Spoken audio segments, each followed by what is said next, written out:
ओ माही, माही,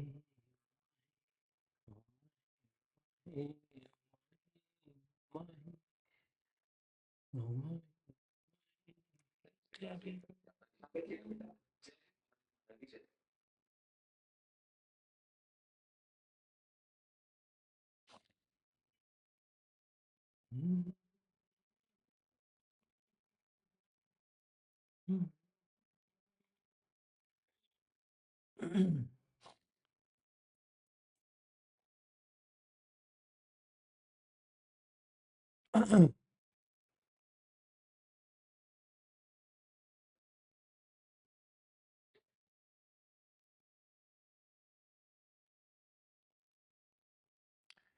हाँ जी guys, good evening everyone.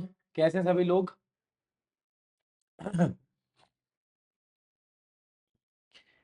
Audio video सब clear है क्या बच्चा?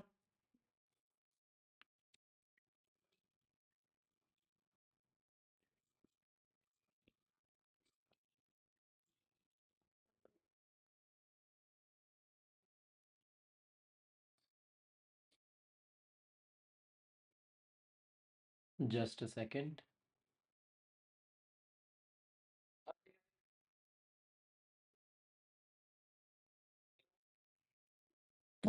चलो।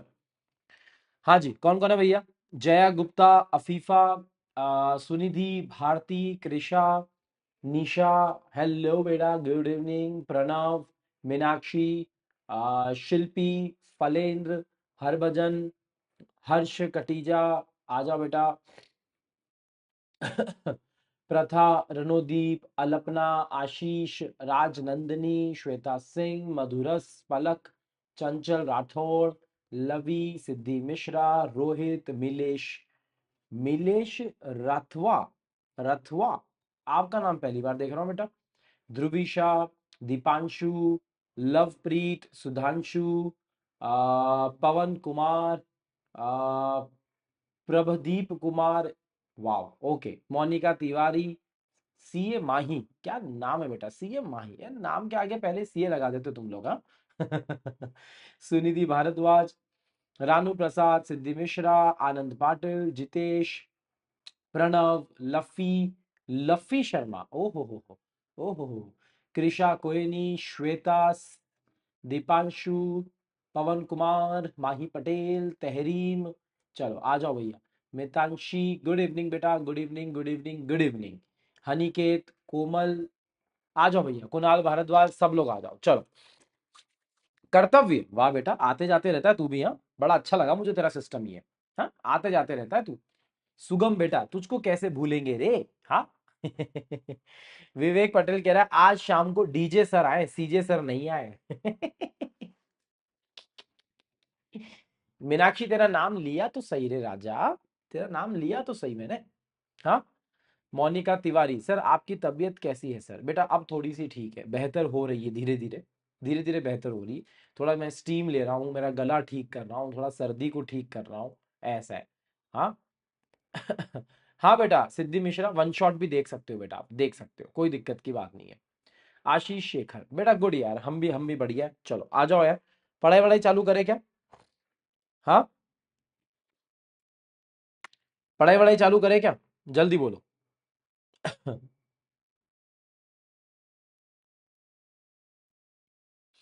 चलो जी। आज थोड़ा सा टाइमिंग बेटा चेंज हो गया अपना। क्या है, आज क्लास कैंसिल करने की बिल्कुल इच्छा नहीं थी मेरी, ठीक है। बिल्कुल भी इच्छा नहीं थी, मैं क्लास कैंसिल करता नहीं हूं क्योंकि मैं, ठीक है। बट द थिंग इज, सुबह की क्लास का डिस्टरबेंस हो रहा था। तो फिर मैंने रिक्वेस्ट किया था। तो अनुराग सर ने शायद मेरी जगह क्लास ली थी।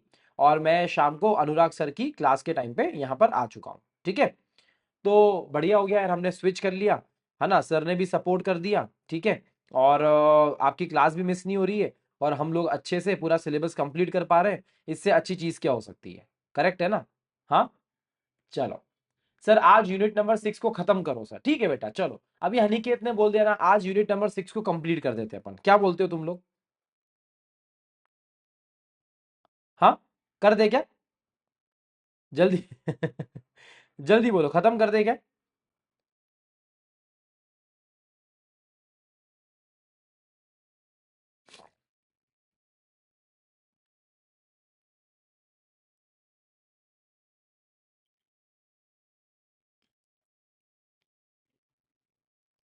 चलो ठीक है, ओके, स्टार्ट करते हैं आज का गेम। चलो भैया, सभी लोग एक्टिव हो जाएंगे एकदम एकदम खतरनाक तरीके से, ठीक है। हाँ, एकदम खतरनाक तरीके से अपन लोग करेंगे, अच्छे से, ठीक है। और अपन लोग बहुत अच्छे से यूनिट नंबर 6 तक आ चुके हैं, ठीक है। अपन लोगों को बहुत मेहनत करनी है बेटा, है ना, बहुत मेहनत करनी है अपन को। और अभी 7, 8 और 9, ये जो 3 यूनिट्स हैं जो आने वाली है, इसमें माहौल और टाइट होने वाला है। तो यूनिट नंबर 6 तक जो अपन ने चुल्लू पुल्लू तरीके से अपन ने यहाँ पर कॉन्ट्रैक्ट एक्ट को खत्म किया बेटा, है ना, उसी रिदम को अपन कंटिन्यू करेंगे, उसी रिदम को अपन कंटिन्यू करेंगे और एकदम अच्छे तरीके से आगे बढ़ाएंगे, ठीक है। ओके, सीजे है तो मुमकिन है, ओके बेटा, सुपर सुपर। तमन्ना पॉल, तमन्ना, तू भी है, तू बड़े दिन बाद दिख रही है, तेरा नाम तो पहली बार ही देख रहा हूं मैं यहाँ पर। अनन्या बेटा, कैसे इग्नोर करेंगे आपको। हाँ, उज्जवल बेटा, आजा आजा आजा आजा आजा। हाँ, आज डीजे सर है, सीजे ऐसे मैं बताऊंगा मैं। आज डीजे सर आए शाम को, शाम की क्लास में डीजे ही रहता है ना यार, तुमको पता है ना यार। हाँ। ठीक है, चलो।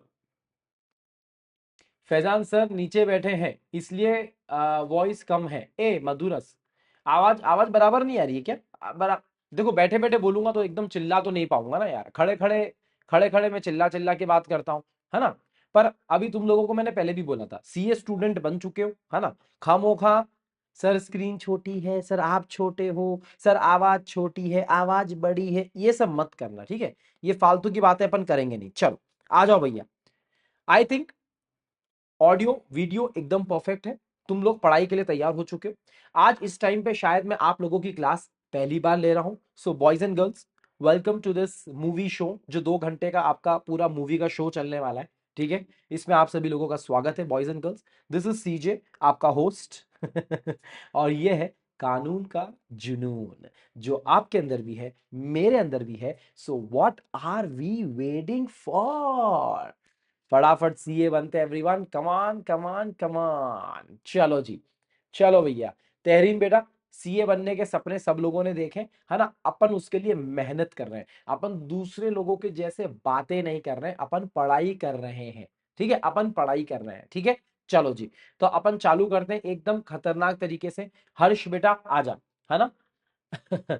आप छोटे हैं सर, आप छोटे हैं और अनुराग सर बड़े हैं, हाँ तो है ना बेटा। अनुराग सर कहाँ, अनुराग सर का कोई कंपैरिजन है क्या बेटा यार, है। अनुराग सर की क्वालिटी ये उस आदमी का ऑरा ये है, मतलब ये है ऐसा। और अपन यहाँ पर है, अपन ऐसा थोड़ी ना हो सकता है यार, है। उस आदमी का स्टाइल देखो, ऑरा देखो, बात करने का एकदम फैन फॉलोइंग देखो अनुराग सर की। अपन कहाँ, अनुराग सर कहाँ है यार। अनुराग सर घर के बाहर चले जाते हैं, लाइन लग जाती है यार एकदम, है, लड़कियों की और लड़कों की भी। हाँ, अपना क्या है, अपन तो यहाँ पर लॉ पढ़ाते हैं, तुमसे मिलते हैं और चले जाते हैं अपन यार, कौन सी बड़ी बात है इसमें, ठीक है ना। चलो, ओके गाइज, चलो बढ़िया, शाबाश, इधर उधर की बातें हो गई है, अपन पढ़ाई चालू करते हैं। Unit number 6, contingent and quasi contract. मैंने पिछली क्लास में आप लोगों के साथ में कंटिंजेंट कॉन्ट्रैक्ट का जो मीनिंग है वो मैंने ऑलरेडी आप लोगों के साथ में डिस्कस कर लिया है, ठीक है। मीनिंग और डेफिनेशन हमारी डन है। उसके बाद में एसेंशियल्स, यानी कि ऐसी एलिमेंट्स जो कंटिंजेंट कॉन्ट्रैक्ट को कंटिंजेंट बनाती है, वो हमने देख लिया था, करेक्ट है।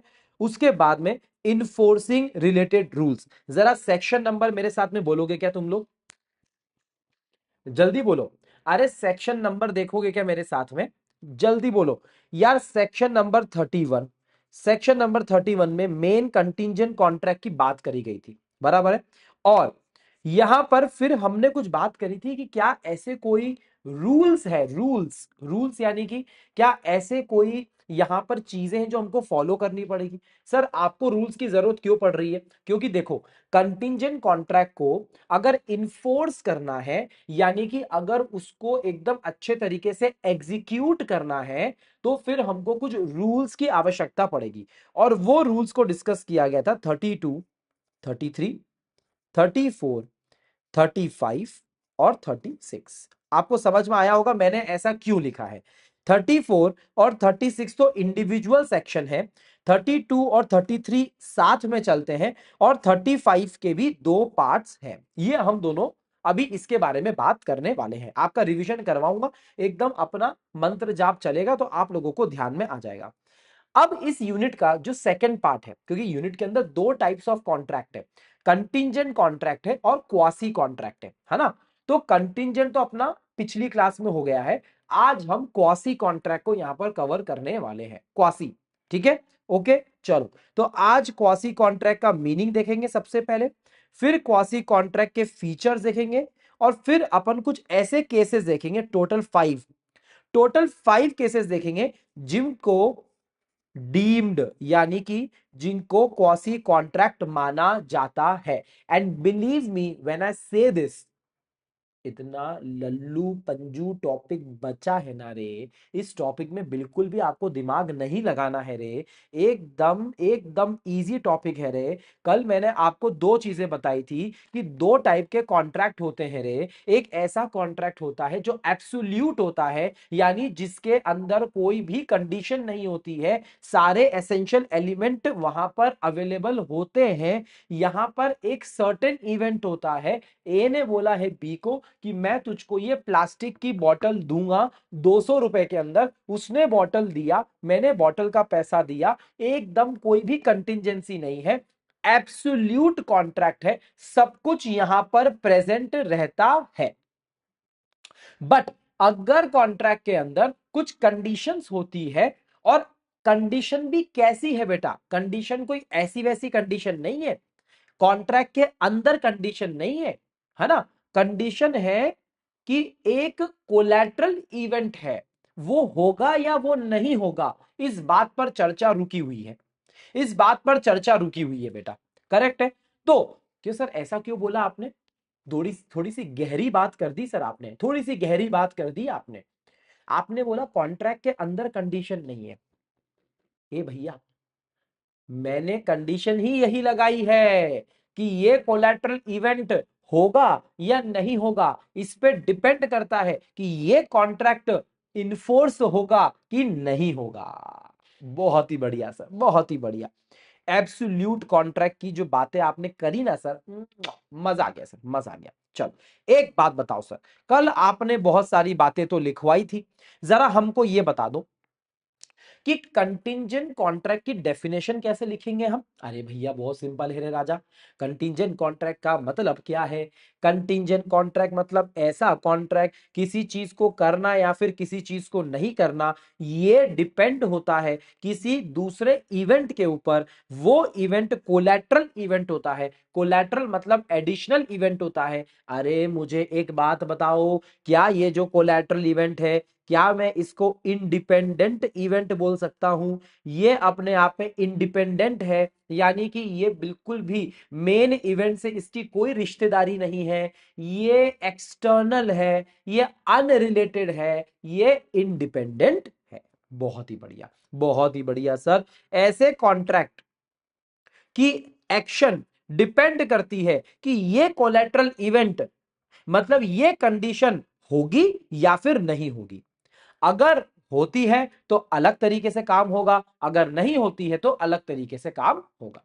सर एकदम बेस्ट एग्जांपल आपने बताया था, जैसे इंश्योरेंस का कॉन्ट्रैक्ट, इंश्योरेंस का कॉन्ट्रैक्ट कंटिंजेंट कॉन्ट्रैक्ट होता है, गारंटी का कॉन्ट्रैक्ट, गारंटी का कॉन्ट्रैक्ट कंटिंजेंट कॉन्ट्रैक्ट होता है। सर वो गारंटी हमको याद आ गई सर, एक बंदे ने एक दूसरे बंदे से पैसे लिए और उसकी गारंटी दी है किसी तीसरे बंदे ने। ये भैया मैंने अगर गारंटी दी है तो मैं बन गया हूं श्योरिटी, श्योरिटी।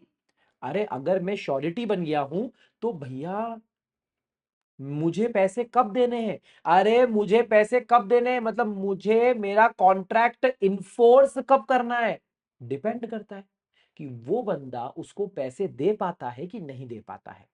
अगर वो उसको पैसे दे पाता है तो मुझे कुछ भी करने की जरूरत नहीं है, मेरा गारंटी का कॉन्ट्रैक्ट वॉइड हो जाएगा। बट अगर वो उसको पैसा नहीं दे पाता है राजा, तो फिर मुझको देना पड़ेगा, मेरी लायबिलिटी इन्फोर्स हो जाएगी, मुझे पैसा देना पड़ेगा।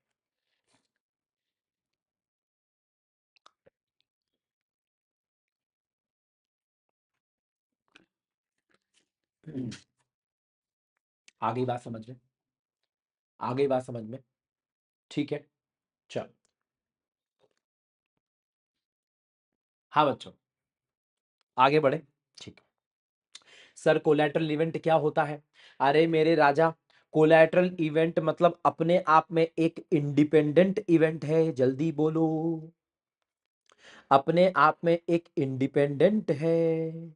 अरे क्या ये किसी भी तरीके से रिलेटेड है? नहीं बेटा, ये अनरिलेटेड है। अरे या क्या ये किसी भी तरीके से एक इंटरनल है? क्या नहीं, ये एक्सटर्नल है, बाहर का मामला चल रहा है। सर क्या ये सर क्या ये प्रॉमिस से रिलेटेड है? यानी कि क्या ये एक प्रॉमिस का हिस्सा है? नहीं। सर क्या ये अपने कंसिडरेशन का पार्ट है? नहीं।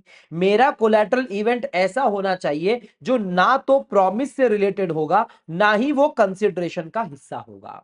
मैंने आपको बहुत छोटा सा एग्जांपल दिया था। देखो भैया, इस घर में आग लगना या नहीं लगना इसका कॉन्ट्रैक्ट नहीं है।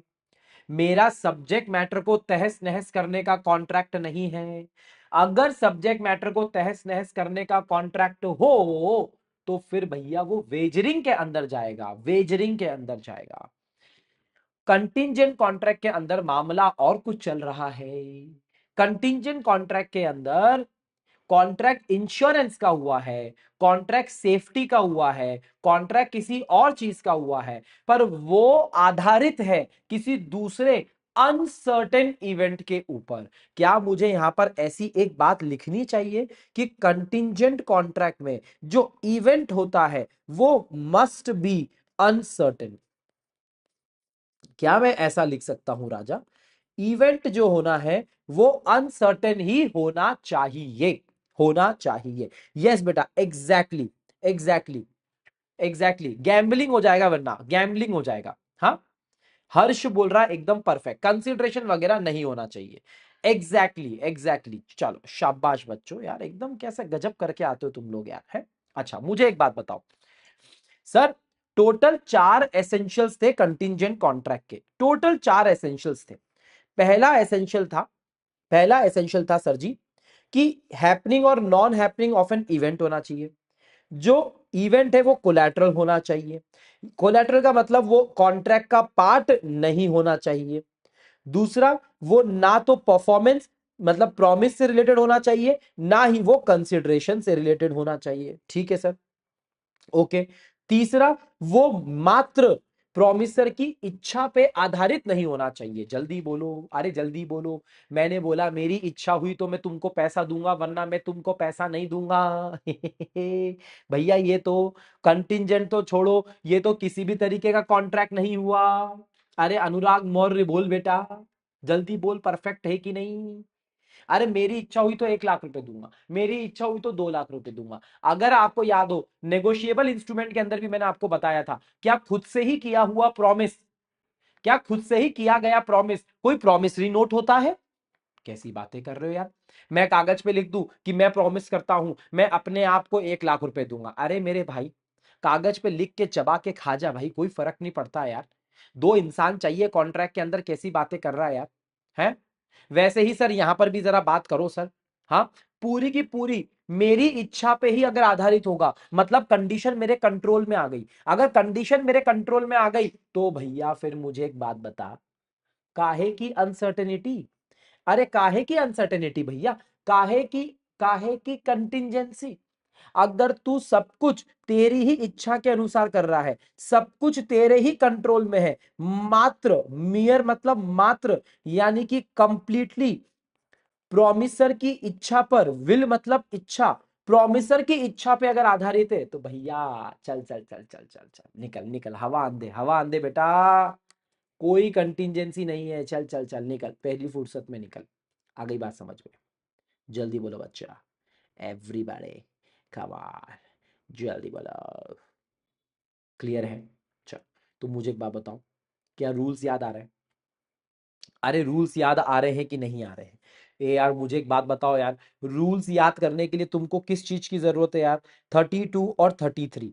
मुझे एक बात बताओ, अगर आपका कंटिंजेंट इवेंट इस बात पे डिपेंडेंट है कि कोई कोलैटरल इवेंट होगा, या फिर आपका कॉन्ट्रैक्ट इस चीज पर डिपेंडेंट है कि कोई इवेंट नहीं होगा, तो भैया दो बातें हो सकती है। अगर आप होने का इंतजार कर रहे हो, अगर वो हो गया तो फिर इनफोर्सिएबल है, अगर वो नहीं हुआ तो फिर वो वॉइड है। सिंपल सी बात है। अच्छा मुझे एक बात बताओ सर, अगर आप इंतजार कर रहे हो कि ये इवेंट नहीं होना चाहिए, ये इवेंट नहीं होना चाहिए, और वो नहीं होता है, और वो नहीं होता है, तो भैया फिर वो इनफोर्सिएबल होगा, और अगर वो हो जाता है तो फिर वो वॉइड हो जाएगा। सिंपल सी बात है। अच्छा मुझे एक बात बताओ, मुझे एक बात बताओ, इसी बात में अगर मैं तड़का लगा दूं टाइम का, अगर मैं इसी बात में टाइम फिक्स्ड कर दूं, टाइम फिक्स्ड कर दूं, 1 साल के अंदर अगर ये इवेंट हो गया, मतलब हैपनिंग के साथ में, हैपनिंग ऑफ एन इवेंट के साथ में मैंने ऐड कर दिया टाइम फिक्स्ड कर दिया, या फिर मैंने नॉन हैपनिंग के साथ में मैंने टाइम फिक्स्ड कर दिया। ठीक है, इसका मतलब 1 साल में अगर हो गया तो फिर इनफोर्सिएबल, 1 साल में नहीं हुआ तो फिर वॉइड। 1 साल में आप इंतजार करते, 1 साल में नहीं होना चाहिए और वो नहीं हुआ 1 साल के अंदर तो इनफोर्सिएबल, 1 साल के अंदर अगर हो गया तो फिर वॉइड है। चलो भैया, सेक्शन 32 और सेक्शन 33 और सेक्शन 35 आपका कंप्लीट होता है भैया, क्या दिक्कत की बात है? अच्छा 34 और 36 अलग से खड़े हुए थे। 36 ने बोला कि इम्पॉसिबल काम करने वाला, अगर आपका कॉन्ट्रैक्ट इस चीज के लिए रुका हुआ है कि ये इवेंट होगा, मतलब जब चांद जमीन पर आ जाएगा तब मैं ये काम करूंगा, अगर चांद जमीन पर आना तो इम्पॉसिबल है, तो आपका ये कॉन्ट्रैक्ट भी वॉइड है, ये कॉन्ट्रैक्ट भी वॉइड है। बराबर है, बराबर है। 34 ने एक सिंपल सी बात बोली है, अगर आपका कॉन्ट्रैक्ट कंटिंजेंट है, किस चीज के ऊपर कंटिंजेंट है? कि किसी पर्सन के कंडक्ट के ऊपर, कि यार सुन, मैं तुझे 1 लाख रुपए दूंगा अगर उसकी शादी उससे हो जाती है। ए भैया, अगर उसने आपके कहे अनुसार कंडक्ट कर लिया तो बढ़िया, अगर वो कंडक्ट इम्पॉसिबल हो गया तो फिर आपका कॉन्ट्रैक्ट वॉइड है। बताओ, बताओ भैया।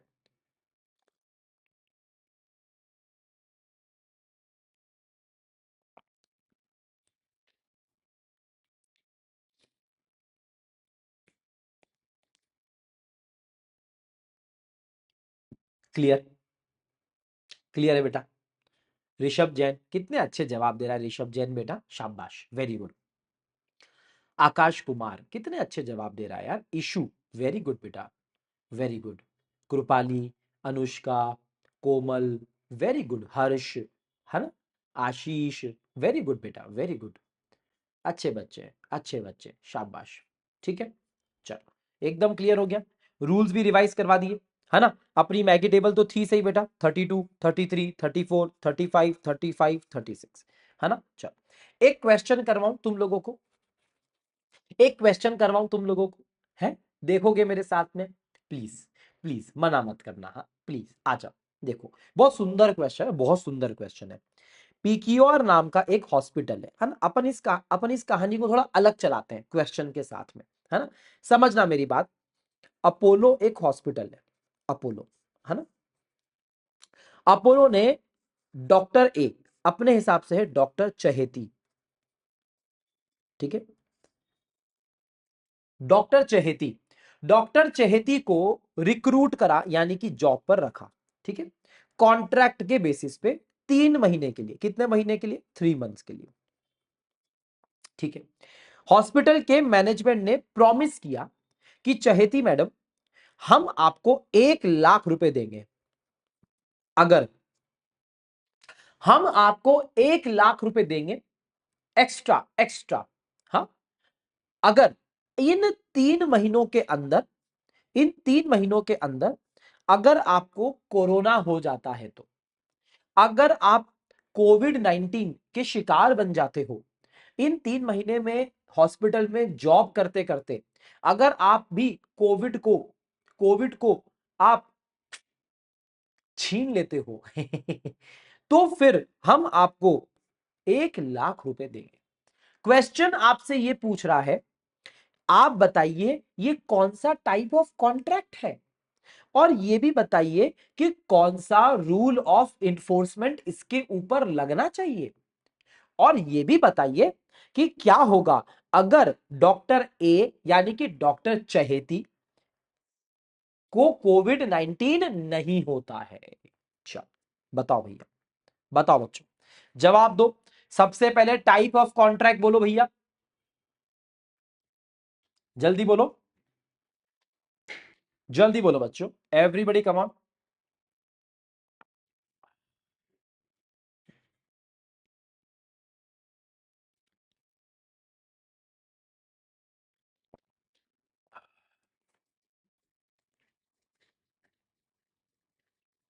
कंटिंजेंट कॉन्ट्रैक्ट है, ओके।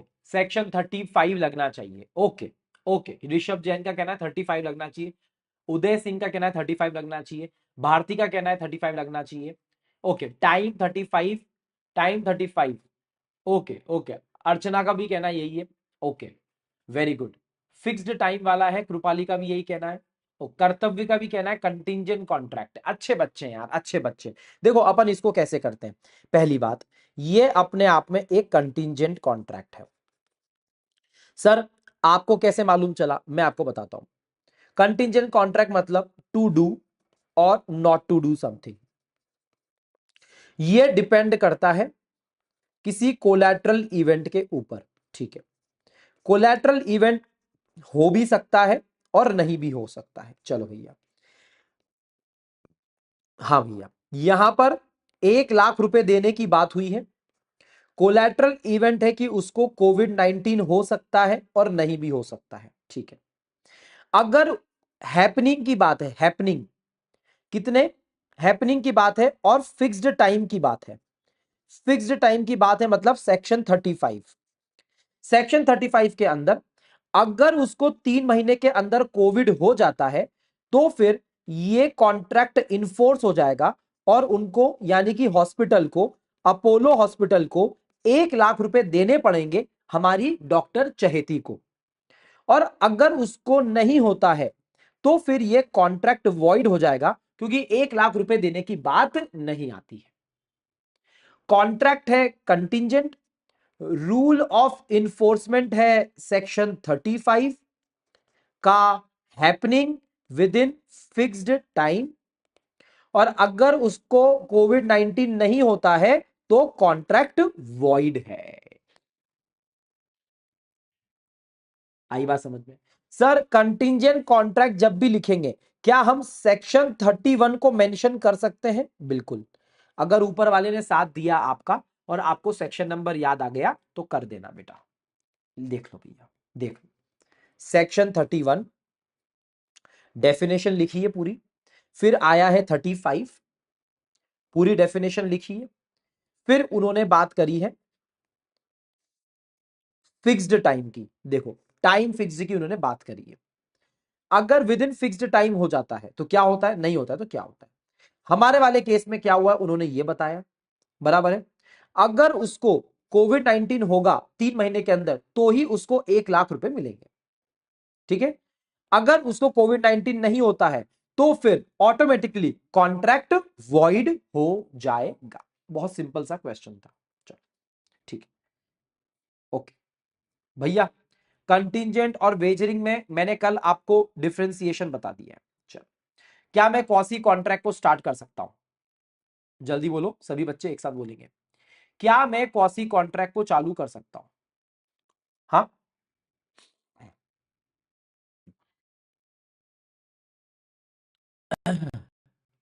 बोलो। मेरे राजाओं, मेरी रानियों, अरे मेरे राजाओं और मेरी रानियों, जल्दी बोलो। क्या मैं कौसी कॉन्ट्रैक्ट चालू कर सकता हूं? मेरे ख्याल से क्लास छोटी होगी, जल्दी टॉपिक खत्म हो गया बंद कर दूंगा, जल्दी टॉपिक खत्म कर दूंगा बंद कर दूंगा। ये आपकी आखिरी क्लास होती है ना बेटा दिन भर की। दिन भर की आखिरी क्लास होती है ना आपकी ये। हाँ। अरे रिकैप तो मैं इसलिए देता हूं, कुछ बच्चों को डाउट रह जाते हैं ना पुराने, तो क्लियर हो जाते हैं।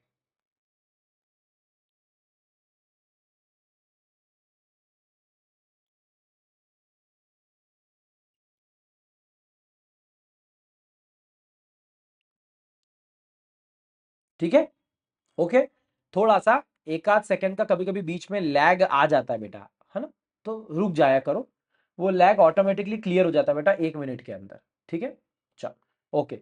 अभी रिवीजन भी अच्छा हो गया। हाँ चलो, मुझे एक बात बताओ, ये क्वासी के अंदर एक शब्द के अंदर क्या लिखा हुआ है? सी। सी या सा? सर बहुत अजीब सा लग रहा है सर, अजीब सा। सर बहुत अजीब अजीब सी फीलिंग आ रही है सर। सर ये जब भी किसी शब्द के पीछे सी लग जाता है ना, आप तो हिंदी वाला बात कर रहे हो ना, हाँ, पर उसको इंग्लिश के लिए भी समझा जा सकता है सर। एक बात बताओ, एक बात बताओ, क्वासी, क्वासी मतलब और किसी के जैसा, और किसी के जैसा, मतलब कॉन्ट्रैक्ट के जैसा। ओ, हकीकत में कॉन्ट्रैक्ट नहीं। आहा, आहा, हकीकत में कॉन्ट्रैक्ट नहीं है, पर कॉन्ट्रैक्ट जैसा है। सर कोई दूर वाला बंदा है जो अपना अपना सा लगता है।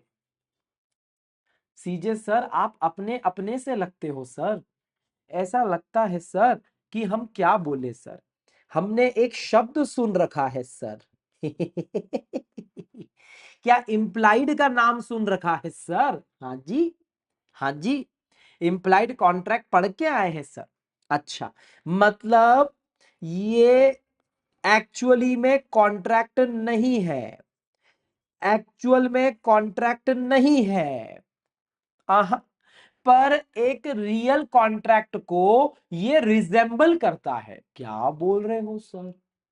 सर आपको क्या बोलने का, हमको कुछ समझ में नहीं आने का सर। आपको सब्जेक्ट का कॉन्सेप्ट होने का कि नहीं होने का? अरे तुम बोलता, तुम ही बोलता मेरे को कि नहीं बोलता? हाँ, अरे मेरे को एकदम हैदराबादी घुस गई मेरे दिमाग में बोले तो। हाँ, क्या हो गई ये, क्या हो गई? मुझे एक बात बताओ, ना तो ऑफर होने का, ना कोई एक्सेप्टेंस होने का। सर क्या बातचीत चल रही सर, मेरे को तो कुछ समझ में नहीं आने का सर। ना ऑफर होने का, ना एक्सेप्टेंस होने का, सर कोई प्रॉमिस भी नहीं होने का, तो सर ऑब्वियस सी बात कोई अग्रीमेंट भी नहीं होने का, तो सर ये तो भूल ही जाओ कि कोई कंसेंट भी होने का। सर कुछ भी नहीं होने का। ना ऑफर है, ना एक्सेप्टेंस है, ना दो पार्टी के बीच में प्रॉमिस है, ना दो अग्रीमेंट भी नहीं है, सर तो कंसेंट भी नहीं है। फिर भी सर, फिर भी लॉ बोलता है, लॉ बोलता है, लिखू, लिखू।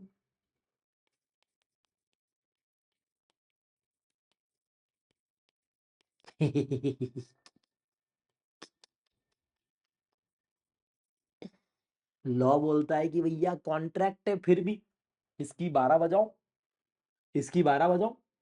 सर कुछ भी नहीं होने का, एक भी एसेंशियल एलिमेंट नहीं है। सर क्या बोल रहे हो आप?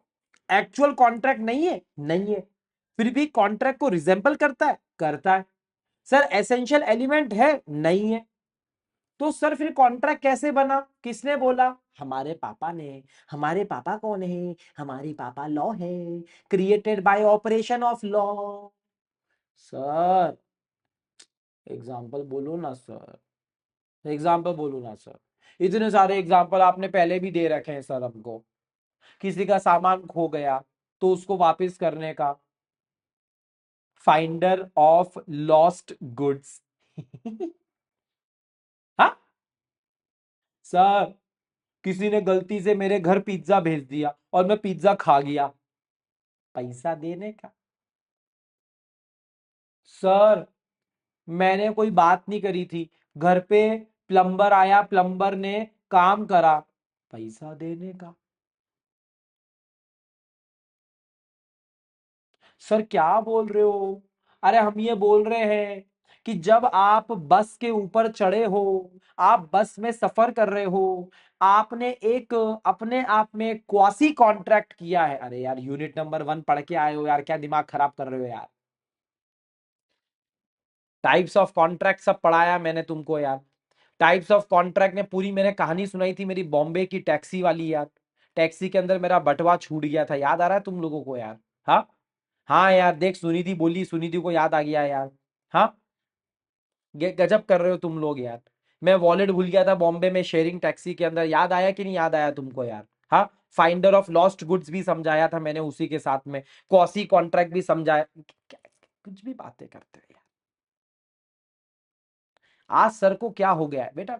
तुमको मालूम है ना, शाम को सीजे सर नको, डीजे सर, सीजे सर नको, सीजे सर सवेरे सवेरे मिलने का तुमको, शाम को डीजे सर का आना होना मांगता। आ रही बात समझ में? कूली का एग्जाम्पल लिख रहे हैं बच्चे कि भैया प्लेटफॉर्म पर कूली ने सामान उठाया हमारा, हमने तो, हम कूली के साथ में चल दिए सर, कूली के साथ में चल दिए तो भैया पैसा देने का ना, कि नहीं देने का है? पैसा देने का। ऑटो में बैठे हो, हाँ, ऑटो में बैठे हो तो पैसा देने का। गजब गजब। 2 मिनट, 2 मिनट माहौल बनाऊंगा अभी के अभी, इसकी 12 बजाओ। अभी के अभी माहौल बनाऊंगा मैं, तुम लोग मानो या ना मानो, मैं तो लिखना चालू कर रहा हूँ, इसकी 12 बजाओ। इसको लिखो, क्वासी कॉन्ट्रैक्ट। पूरे मॉड्यूल में इतनी सारी जगह बहुत सारी चीजें लिखी हुई है, साला सबको एक ही जगह लिख दूंगा मैं, इसकी 12 बजाओ, देखना जरा। यहीं से पूरा आंसर बन जाएगा, देखना। हाँ, देखना। It is not an actual contract. ठीक है, मालूम चल गया तुमको? चल गया मालूम? ये कॉन्ट्रैक्ट होता ही नहीं है। पर ये क्या करता है? But resembles, resembles a contract. पर कॉन्ट्रैक्ट को रिजेंबल करता है, मतलब it means, it means it does not have, it does not have essential elements of a valid contract. लो, लिख दिया मैंने, जो तुमको करना है करो, जो तुमको करना है करो, मैंने लिख दिया। अभी सारे पॉइंट यहाँ लिखते जाऊंगा। नहीं नहीं नहीं नहीं नहीं नहीं, रोकना मत, रोकना मत। अरे यार, हनीकेत का कहना है सर वो पुली वाला एग्जाम्पल तो इम्प्लाइड हुआ ना। अरे बेटा तेरा कॉसी कॉन्ट्रैक्ट भी तो इम्प्लाइड के नेचर का है।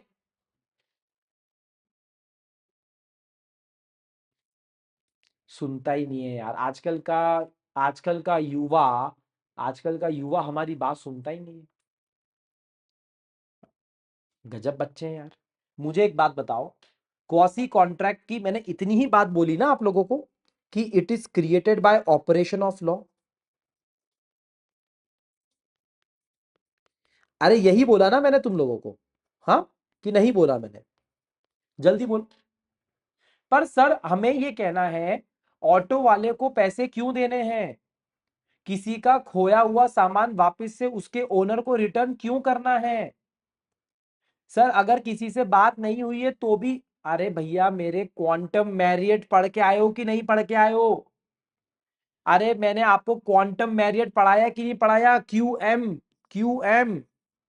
अरे क्या किसी दूसरे पर्सन का शोषण करोगे क्या? अरे क्या आप किसी दूसरे पर्सन का नुकसान कर सकते हो क्या? अरे गंदी लैंग्वेज बोलूं?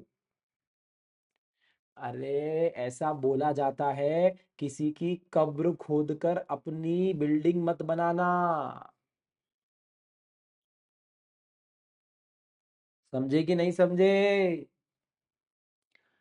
अरे कुछ ऐसा शब्द सिखाया था मैंने तुमको, अनजस्ट एनरिचमेंट। किसी दूसरे बंदे का नुकसान करके खुद का फायदा नहीं किया जाता राजा। तो सर ये आप क्या बोलना चाह रहे हो?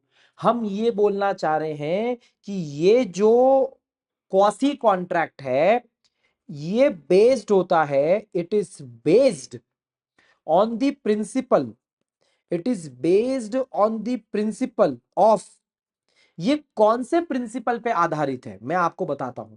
It is based on the principle of equity, यानी कि सबको बराबरी का हक है। It is based on the principle of justice, बिल्कुल बिल्कुल। अरे भैया, ऊपर वाला तो देख रहा है ना हमको, अरे ऊपर वाला तो देख रहा है ना हमको। अच्छी कॉन्शियंस रखेंगे, अच्छी कॉन्शियंस मतलब हमारा दिल साफ होना चाहिए। हाँ, it is based on the principle of good conscience. क्या बोलते हैं? Conscience, good conscience. और एक लास्ट चीज बोल दूं, अनजस्ट एनरिचमेंट, अनजस्ट एनरिचमेंट। बोलो, कैसी रही? कैसी रही? एक खतरनाक सेंटेंस बोलूं? बोलूं? है खतरनाक सेंटेंस बोलूं? हाँ, लिख दूं? तुम लोग नहीं मानोगे, तुम लोग नहीं मानोगे। हाँ, बताऊं? देखना, देखना तुम लोग बोलोगे सर ये क्या कर दिया आपने। इसकी 12 बजाऊं, लिख ही देता हूं आज तो। No man, no man must grow rich out of another, पहले भी बताया था मैंने, पर्सन्स लॉस। बताओ, किसी दूसरे इंसान का नुकसान करके साला तू खुद का फायदा करेगा क्या? तेरी 12 बजाऊं? समझे कि नहीं समझे? भैया, अगर तेरे पास में किसी और का पैसा है, किसी और का सामान है, ये तेरा ऑब्लिगेशन है, ये तेरी ड्यूटी है। सर, कोई कॉन्ट्रैक्ट नहीं हुआ हमारे बीच में? हेलो हेलो हेलो हेलो, कोई प्रॉमिस नहीं हुआ? भाई साहब, कौन सा कॉन्ट्रैक्ट? इतनी, भाई साहब, सीए फाउंडेशन की एग्जाम दी है 2 बार मैंने, ठीक है? सीजे से क्लास करी थी मैंने। मैं सीए नहीं बना तो क्या हुआ? मुझे नॉलेज है, मुझे पता है कॉन्ट्रैक्ट के लिए ऑफर होना चाहिए, मुझे पता है कॉन्ट्रैक्ट के लिए एक्सेप्टेंस होना चाहिए। हेलो, प्रॉमिस था क्या? 2 मिनट, प्रॉमिस किया क्या मैंने आपसे? नहीं किया ना? आप जाइए। भैया, जज साहब बोल रहे हैं कुछ कॉन्ट्रैक्ट ऐसे होते हैं जो लॉ ने बनाए हैं ताकि आप किसी दूसरे इंसान का फायदा ना उठा सको। ऑटोमेटिकली आपके ऊपर ऑब्लिगेशन आ जाता है, ऑटोमेटिकली आपकी ड्यूटी है कि आप सामने वाले को, अरे अनजस्ट एनरिचमेंट मतलब अनजस्ट, अनजस्ट मतलब गलत तरीके से, अनफेयर, अनफेयर। और एनरिचमेंट मतलब फायदा, एनरिचमेंट मतलब फायदा। समझ गए? समझ गए? ये आपके मॉड्यूल में बहुत जगह, छोटा छोटा छोटा छोटा, बहुत जगह लिखा हुआ है, बहुत जगह लिखा हुआ है। हाँ, तो अपन ने उसको क्या करा कि एक जगह लाके उसको इकट्ठा कर दिया। सिंपल सी बात, अपनी जो स्टाइल है बेटा वही है। ठीक है, तो एक पर्सन का, इसको ऐसा करो, इसको ऐसा करो तुम लोग, अभी तुमको बताता हूं मैं। यहां पर एक काम करो, ऑब्लिगेशन या फिर duty of one party and right of another. एक पार्टी की ऑब्लिगेशन और ड्यूटी है और दूसरी पार्टी का ये राइट है, दूसरी पार्टी का ये राइट है।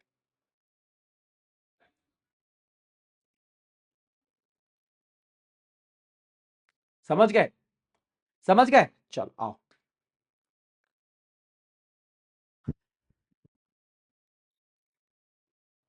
आओ, इधर आओ। सब लिखा हुआ है यहां पर, जो जो मॉड्यूल में है वो सब कुछ मैंने यहां पर लिख रखा है। देखो, मैं सिर्फ पढ़ूंगा, सारी बातें समझा चुका हूं। कॉन्ट्रैक्ट एक्ट रिकॉग्नाइज करता है कुछ ऐसे केसेस को जहां पर ऑब्लिगेशन बन जाता है बिना किसी कॉन्ट्रैक्ट के।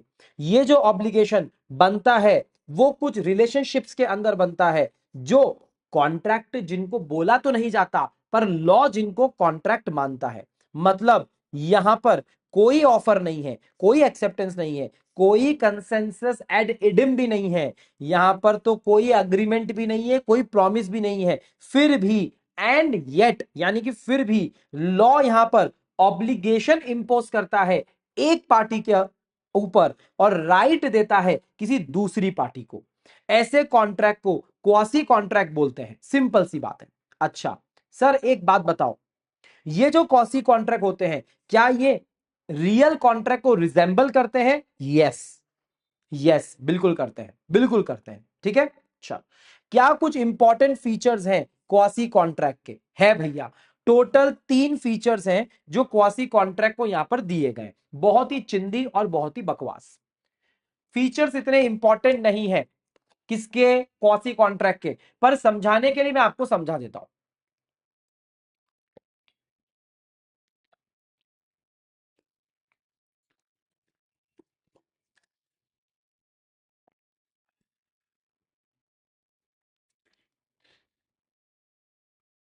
पॉइंट नंबर 1, क्वासी कॉन्ट्रैक्ट में एक राइट मिलता है और वो राइट हमेशा पता है किसका होता है? हाँ, that right, that right is always a right to money. मेरी बात सुनो, मुझे एक बात बताओ, एक बात बताना, मैंने एक मैकबुक ऑर्डर किया, मैकबुक, ठीक है, मैंने अमेजॉन से एक मैकबुक ऑर्डर किया, ओके। हम्म मैं अमेजॉन पे अपना एड्रेस चेंज करना भूल गया, एड्रेस चेंज करना भूल गया मैं, मेरा ओल्ड एड्रेस पर चले गया, वो मेरा रेंटेड हाउस था, रेंटेड हाउस जहां पर मैं किराए पर रहता था। आप पूरी कहानी समझ गए होंगे, बराबर है। किराए के घर पे मैं रहता था, वो पुराना एड्रेस जो था वो मैं चेंज करना भूल गया। हाँ, और मेरा जो मैकबुक है जो मैंने ऑर्डर किया था ऑनलाइन, वो चले गया यहां पर। अब इस किराए के घर पे और कोई दूसरा बंदा रहता है, उस दूसरे बंदे ने डिलीवरी एक्सेप्ट कर ली और वो मैकबुक को यूज करने लग गया। मैंने इस बंदे को फोन किया कि भाई साहब वो मेरा मैकबुक आया होगा, हाँ जरा लौटा दो यार, क्या कर रहे हो यार, हाँ जरा लौटा दो भैया, ऐसा है। उसने कहा एक काम करो, एक काम करो, मैं ना आपको आपका मैकबुक रिटर्न करने की जगह मैं आपको इसका पेमेंट कर देता हूं, इसका पेमेंट कर देता हूं। ठीक है, पहली बात, क्या उस बंदे के बीच में और मेरे बीच में कोई कॉन्ट्रैक्ट हुआ है? यस, ये हुआ है एक क्वासी कॉन्ट्रैक्ट, क्वासी कॉन्ट्रैक्ट, बराबर है। हाँ, हम दोनों के बीच में क्वासी कॉन्ट्रैक्ट हुआ है, उसको लौटाना तो पड़ेगा जो उसको बेनिफिट मिला है। वैसे तो अधिकतर केसेस में सब लोग पैसा मांगते हैं, बट हमेशा ऐसा नहीं होता है। जैसे हमारे वाले केस में it is liquidated sum of money. Liquidated sum of money मतलब, चल वाह यार मेरा वॉलेट खो गया, वॉलेट नहीं मिल रहा है, वाह चल ठीक है यार, एक काम कर यार, थोड़े बहुत पैसे मिल जाएंगे तो ठीक है यार, चल छोड़ यार, वाह। अच्छा मैकबुक नहीं लौटा रहा है, वाह यार मैकबुक मत लौटा, तू एक काम कर, तू पेमेंट ही कर दे यार, डिस्काउंट डिस्काउंट सब लिया था मैंने, तू मुझे उतना ही पैसा दे दे।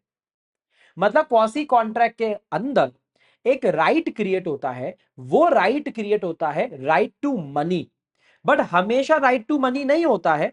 हाँ, कभी कभी लिक्विडेटेड सम ऑफ मनी भी होता है। लिक्विडेटेड सम ऑफ मनी मतलब, हाँ, कि या तो पैसा मिलेगा या ऑब्जेक्ट मिलेगा जिसके ऊपर आपका हक है, जिसके ऊपर आपका हक है। हाँ बेटा कोमल, रीजनेबल मनी भी हो सकता है। ठीक है, ओके। सेकंड, सेकंड, ये किसी अग्रीमेंट से अराइज नहीं होता है, हमको पता है, हमको पता है। सबसे बड़ी फीचर ही इसका यही है कि ये अग्रीमेंट से अराइज नहीं होता है quasi contract. Quasi contract law impose करता है, तो उसमें कौन सी बड़ी बात है यार, चल निकल, चल निकल। तीसरी बात, क्योंकि दूसरी बात तो अपनी डेफिनेशन में ऑलरेडी आ गई है, हाँ अपने डेफिनेशन में ऑलरेडी आ गई है, मैंने आपको 3 स्टार शीट पे लिखवा दिया है, ऐसा है। तीसरी बात, सुनना मेरी बात, ये जो राइट आपको मिलता है ना, ये पूरी दुनिया के अगेंस्ट में नहीं मिलता है, बट आपको एक पर्टिकुलर इंसान के अगेंस्ट में मिलता है। आपको याद है मैंने ऐसा कुछ सिखाया था आपको, राइट इन पर्सोनम।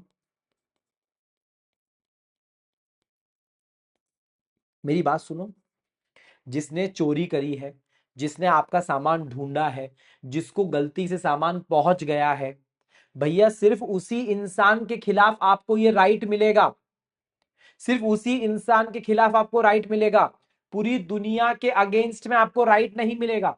ये ऐसा राइट है जो सिर्फ अवेलेबल होता है पूरे दुनिया के खिलाफ नहीं, बट एक पर्टिकुलर इंसान की तरफ।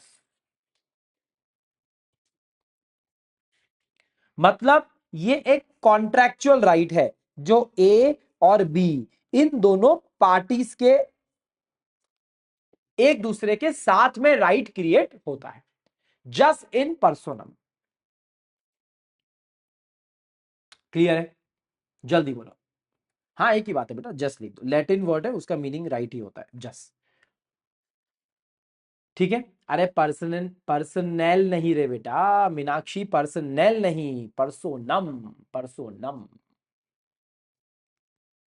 ठीक है सर, ये क्या था, अरे ये चिंदी सा टॉपिक था यार, इस पे क्वेश्चन भी नहीं आता है, क्वेश्चन भी नहीं आता है, सिर्फ एक बार सुनने का है। फीचर्स क्या होंगे, तो भैया 3 फीचर्स होंगे, मैं आपको बता देता हूँ, चलो लिखना है क्या तुमको, लिख लो। फीचर्स,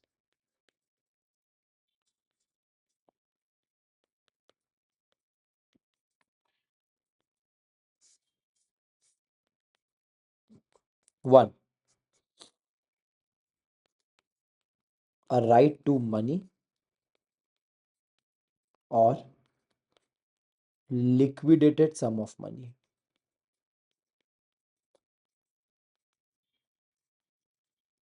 दूसरा,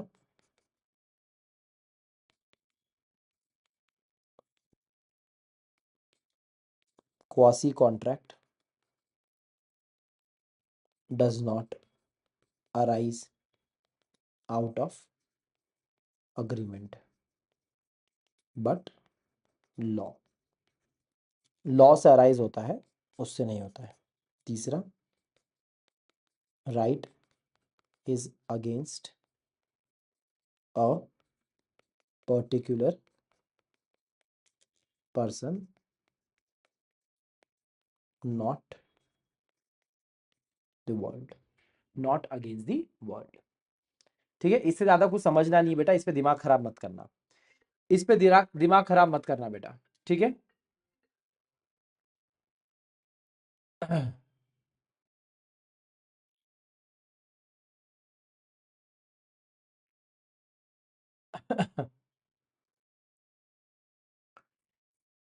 चल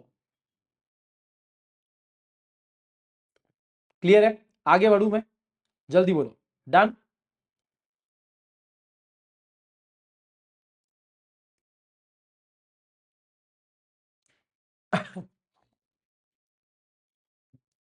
अरे बहुत सारे एग्जाम्पल आते हैं यार, बहुत सारे एग्जाम्पल आते हैं, अभी मैं आगे आपको एक एग्जाम्पल दूंगा, हाँ एक आगे एग्जाम्पल दूंगा, मेरी बात सुनो। कभी कभी ऐसा होता है बेटा, कभी कभी ऐसा होता है कि आप गूगल पे कर रहे हो, मैंने आपको ये यूनिट नंबर 1 के अंदर भी एग्जाम्पल दिया था, हाँ आप गूगल पे कर रहे हो, बराबर है, यूपीआई कर रहे हो, आपको 1,000 रुपए यूपीआई करना था और आपने एक एक्स्ट्रा जीरो लगा दिया, हाँ 10,000 रुपए यूपीआई हो गए, तो भैया सामने वाले पर्सन को 9,000 रुपए आपको रिफंड करने पड़ेंगे, बराबर है।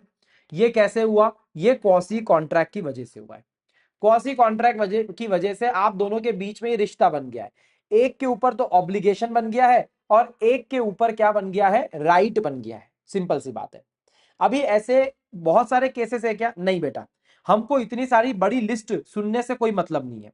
देखो भैया, ऐसा क्वेश्चन आता है डायरेक्टली, क्वासी कॉन्ट्रैक्ट और उसकी कैरेक्टरिस्टिक्स को बताओ, हाँ चलो ये होमवर्क में जा रहा है बेटा आपके, है ना, आपके होमवर्क में जा रहा है बेटा, क्वासी कॉन्ट्रैक्ट और उसकी कैरेक्टरिस्टिक बताओ। देखो कितनी बार आया है, स्टडी मॉड्यूल में भी है, आरटीपी में है, एमटीपी में 2 बार दिया गया है, बहुत बार छोटा सा क्वेश्चन है, आ जाता है डायरेक्ट क्वेश्चन।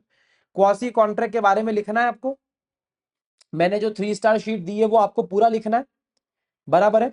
हाँ, वो सिर्फ रिजेंबल करता है कॉन्ट्रैक्ट को, लिखा हुआ है, सारी बातें लिखी हुई इसमें, ठीक है, ओके। ये किस प्रिंसिपल पे आधारित है, प्रिंसिपल पे आधारित बोलो या फिर किसी डॉक्ट्राइन पे आधारित है। कौन सी डॉक्ट्राइन पे आधारित है कि a person shall not be allowed to enrich himself unjustly at the expense of another person. अपन ने भी उसको यही लिखा है, नो मैन, नो मैन, अरे रिच वाला लिखा है ना अपन ने, सिंपल सी बात है। सेलिएंट फीचर्स लिखा हुआ है 1 2 3 4 5, क्या हमारे पास में भी है क्या, है। पहले ये अग्रीमेंट से अराइज नहीं होता है, सही बात है, सही बात है। एक की ड्यूटी है, ड्यूटी है भैया, ड्यूटी, ऑब्लिगेशन क्रिएट होता है, सही बात है, ओके। ये राइट टू मनी भी हो सकता है, लिक्विडेटेड सम ऑफ मनी भी हो सकता है। किसी स्पेसिफिक पर्सन के अगेंस्ट में राइट अवेलेबल है, पूरी दुनिया के अगेंस्ट में राइट अवेलेबल नहीं है, ठीक है, ओके। ये वाला पॉइंट आप छोड़ सकते हो, आपको लिखने की जरूरत नहीं है, छोड़ देना, चल, ठीक है, ओके। तो सर ऐसे बहुत सारे केसेस है क्या, नहीं, टोटल 5 केसेस है, टोटल 5 केसेस। और ये सारे के सारे केसेस आपने पढ़ रखे हैं, सारे के सारे केसेस आपने पढ़ रखे हैं, सच्ची बता रहा हूं मैं। हाँ, इन केसेस को बोलते हैं cases deemed as quasi contract, मतलब इनको क्वासी कॉन्ट्रैक्ट ही बोला जाता है। अभी मैं बोलना चालू करूंगा ना तो तुम लोग बोलोगे अरे सर हमको तो पता है। वो कहां गया चार्ट, कहां गया इसकी, 12 बजाओ। अरे यार चार्ट ही नहीं आया यार, शे, चल कोई बात नहीं, अपन लिख देते हैं, अपन लिख देते हैं, चल अच्छा।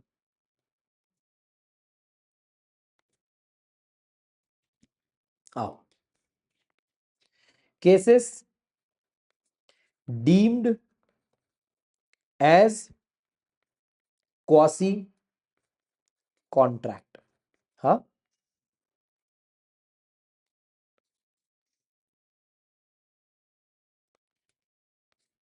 Section 68, section 69, section 71, section 71, section 72, total 5 sections हैं जो आपको पढ़ने हैं इसके अंदर। सेक्शन 68 तुम लोग पढ़कर आ चुके हो, सॉरी, सेक्शन 68 तुम लोग पढ़कर, अरे यार माइनर यार, जब माइनर को नेसेसिटीज प्रोवाइड करते हैं, अरे ओ राजा, माइनर को नेसेसिटीज याद आ रहा है, सेक्शन 68। अरे माइनर सिर्फ सिंगल केस के अंदर लायबल होता है, वो भी माइनर नहीं होता है, माइनर के एस्टेट से, माइनर की प्रॉपर्टी से आप पैसा रिकवर कर सकते हो। अगर आपने किसी माइनर को नेसेसिटीज प्रोवाइड करी है, रोटी कपड़ा मकान, भैया सब कुछ, शुरुआत में यूनिट नंबर 3 के केस में मैंने माइनर आपको पूरा डिटेलिंग करवाई है, वापिस से बोलना मत। तो नेसेसिटीज जब प्रोवाइड करते हो तो सर कोई कॉन्ट्रैक्ट हुआ था, नहीं हुआ था, पर क्वासी कॉन्ट्रैक्ट बन चुका था, किसके बीच में, माइनर की प्रॉपर्टी, मतलब माइनर और आपके बीच में। जब आपने माइनर को नेसेसिटीज प्रोवाइड करी है तो माइनर के ऊपर ऑब्लिगेशन है और आपके पास में राइट है। सर पूरी दुनिया जहान के अगेंस्ट में राइट्स है क्या, ना ना ना ना ना ना ना ना ना, सिर्फ उस माइनर के प्रति जिसको आपने नेसेसिटीज प्रोवाइड करी है। याद आ गया, नहीं आया, याद आया कि नहीं आया, जल्दी बोलो। हाँ, सिंपल है यार, सबसे पहला, चलो आओ दिखाओ, मैं दिखाऊं तुमको, आओ। Section number 68, claim for necessaries supplied to persons incapable of contracting, यानी कि सिंपल भाषा में बोलना चाहते हैं माइनर।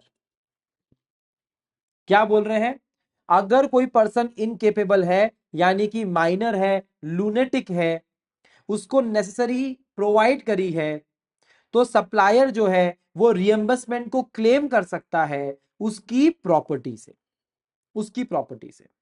ये सबसे पहला कॉन्ट्रैक्ट है जिसको डीम्ड क्वासी कॉन्ट्रैक्ट बोला जाता है। कोई दिक्कत है बच्चों? बताओ, कोई दिक्कत है? याद आ गया ना? याद आ गया ना बच्चों? एकदम सिंपल है। हाँ, चल अगला देखना। Payment by an interested person. Payment by an interested person. अरे यार, ये क्या बात हुई यार? Interested person? कौन इंटरेस्टेड है? किसके अंदर इंटरेस्टेड है? मतलब कुछ ऐसी कॉमन चीज है जिसके अंदर इस पर्सन का इंटरेस्ट है। देखते हैं, एग्जाम्पल देखते हैं, चलो। हाँ भैया, बापूजी जमींदार है। आओ भैया, मेरी बात सुनना। सुनो, ए है, बी है। बी ने किराए पर, किराए पर मतलब लीज पर। किस पे बेटा? लीज पर। उसने एक खेत लिया। खेत, खेत। बापूजी जमींदार है भैया, है ना? बापूजी अपना खेत लीज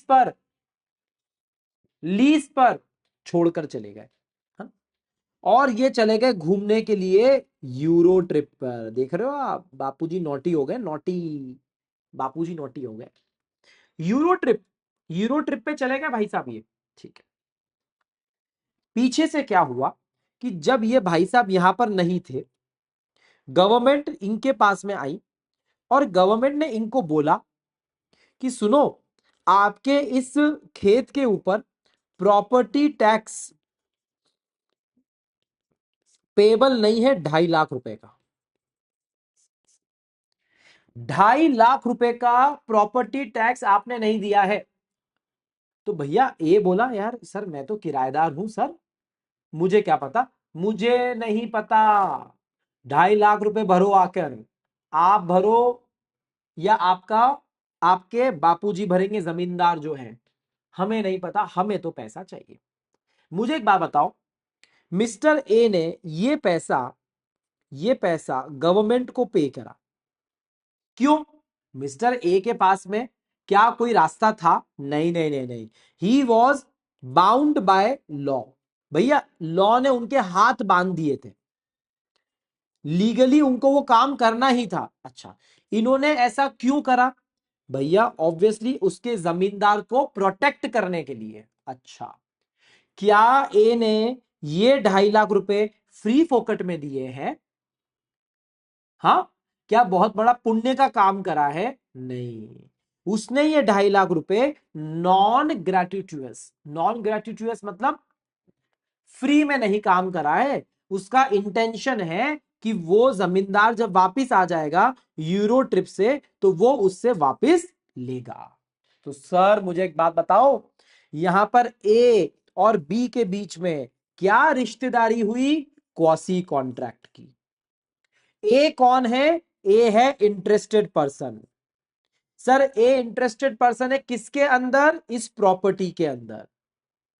इस इंटरेस्टेड पर्सन ने कोई लीगली बाउंड पैसा था टैक्स का जो देना ही पड़ता, जिसके अलावा कोई रास्ता नहीं था। उसने किसी दूसरे पर्सन का एक डेट है, डेट दूसरे पर्सन की उधारी है, उसको चुकाया है। तो भैया इस पर्सन का हक बनता है कि वो इस पर्सन से रियम्बर्समेंट करे। क्या बापूजी वापिस आकर ऐसा बोल सकते हैं कि मैं नहीं दूंगा? तुझे किसने बोला? क्या मैंने बोला? क्या तेरे मेरे बीच में कोई कॉन्ट्रैक्ट नहीं है? आह आह आह आह, क्वासी कॉन्ट्रैक्ट। पर शर्त क्या है? ये 3 पॉइंट होने चाहिए।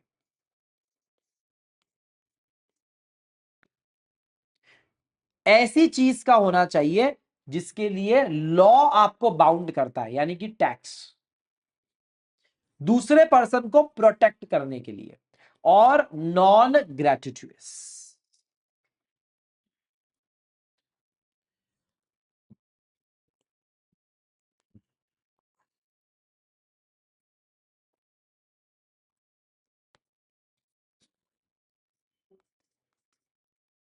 Payment by an interested person of a debt of another person, किसी दूसरे पर्सन का एक उधारी है, उसको चुकाई है किसी दूसरे पर्सन ने। दो केस क्लियर हो गए क्या? क्वेश्चन देखोगे माइनर का, माइनर का क्वेश्चन मैं नहीं बता रहा हूं क्योंकि जब मैंने माइनर किया था सेम क्वेश्चन मैंने आपको दिखा दिया था। एक बच्चा है, एमकॉम की पढ़ाई कर रहा है, उसके लिए उसने 1 लाख रुपए का लोन लिया है कॉलेज फीस का पेमेंट करने के लिए, बुक्स को खरीदने के लिए। उसने बोला 31 दिसंबर 2021 तक पेमेंट कर दूंगा। उसके जो असेट्स हैं, उसके असेट्स हैं 9 लाख रुपए के। वो 31 दिसंबर 2021 तक पेमेंट नहीं कर पाता है, तो क्या उसके असेट से हम 1 लाख रुपए बटोर सकते हैं कि नहीं बटोर सकते हैं? The answer is yes, the answer is yes. क्योंकि एजुकेशन के लिए पैसे देना यानी कि नेसेसिटीज के लिए पैसे देना, ये 2 बार क्वेश्चन आया है, स्टडी मॉड्यूल में भी है, आरटीपी के अंदर भी एक क्वेश्चन दे रखा है। सिर्फ नाम चेंज करा है, क्वेश्चन सेम है, क्वेश्चन सेम है, कॉन्सेप्ट सेम है।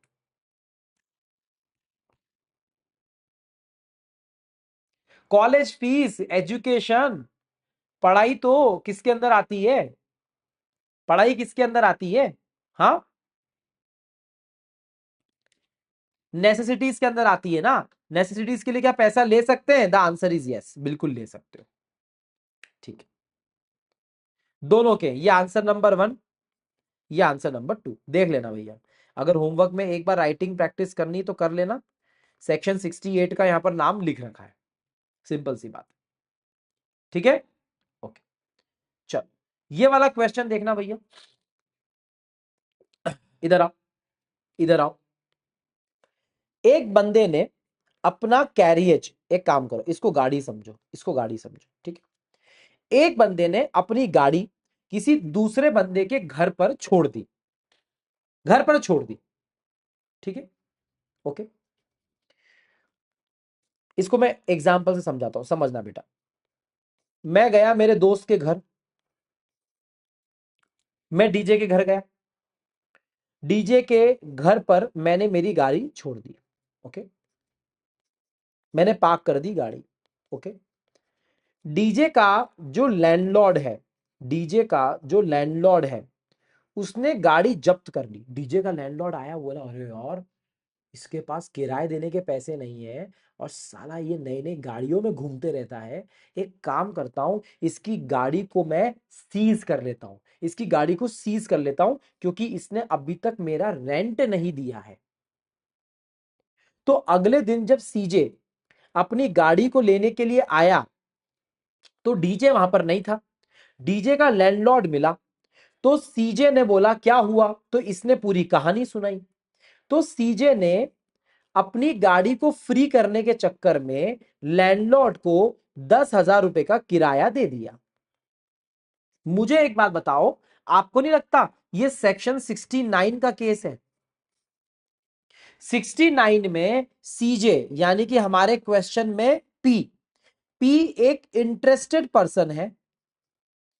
क्या ही वॉज बाउंड? यस, उसने बाउंड है, रेंटल अमाउंट के लिए बाउंड था, उसको पेमेंट करना था अपने दोस्त को प्रोटेक्ट करने के लिए, और उसने नॉन ग्रेटिट्यूअस की भावना से किया था, मतलब फ्री में उसको नहीं करना था।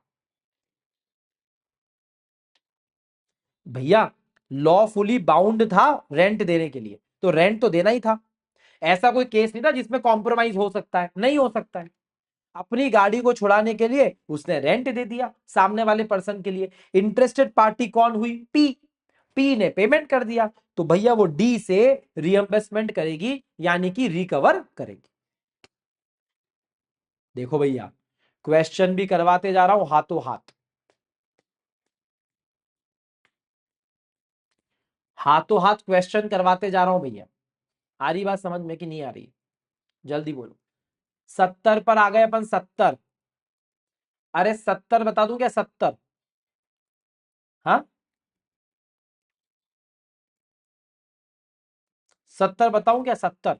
चलो आओ देखो भैया 70 obligation of a person enjoying benefits of a non gratuitous act. सुनने में एक ही लग रहा है, सुनने में एक ही लग रहा है कि एक कोई दूसरा पर्सन एक बेनिफिट इंजॉय कर रहा है एक ऐसे कार्य के प्रति जो नॉन ग्रेटिट्यूअस है।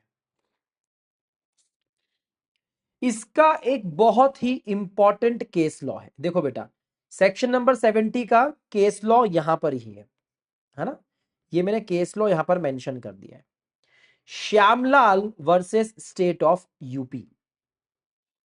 सुनोगे, सुनोगे कि नहीं सुनोगे, जल्दी बोलो।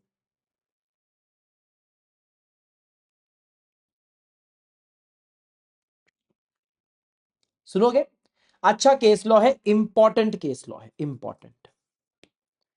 सेक्शन नंबर 70 से केस लॉ समझाऊंगा। मैंने यहां पर मैगी टेबल में डाल रखा है, मैंने की पॉइंट्स डाल रखे हैं, फैक्ट डाल रखा है, जजमेंट भी डाल रखा है, पर मैं उसको अगली स्लाइड में आपको समझाना चाहूंगा। समझोगे क्या तुम लोग, जल्दी बोलो, समझोगे क्या मुझसे। देखो क्या हुआ मैं आपको बताता हूं। हमारा एक श्यामलाल नाम का बंदा था, श्यामलाल जी। इनके तो नाम से समझ में आता है कि ये गवर्नमेंट जॉब में होंगे थे भैया, ये गवर्नमेंट सर्वेंट थे, गवर्नमेंट के साथ में जॉब कर रहे थे। हाँ, गवर्नमेंट ने इनको बोला कि मेरी बात सुनो, आप जाओ, आप रिटायर होने वाले हो 6 मंथ्स के बाद में, बट आप आज ही चले जाओ।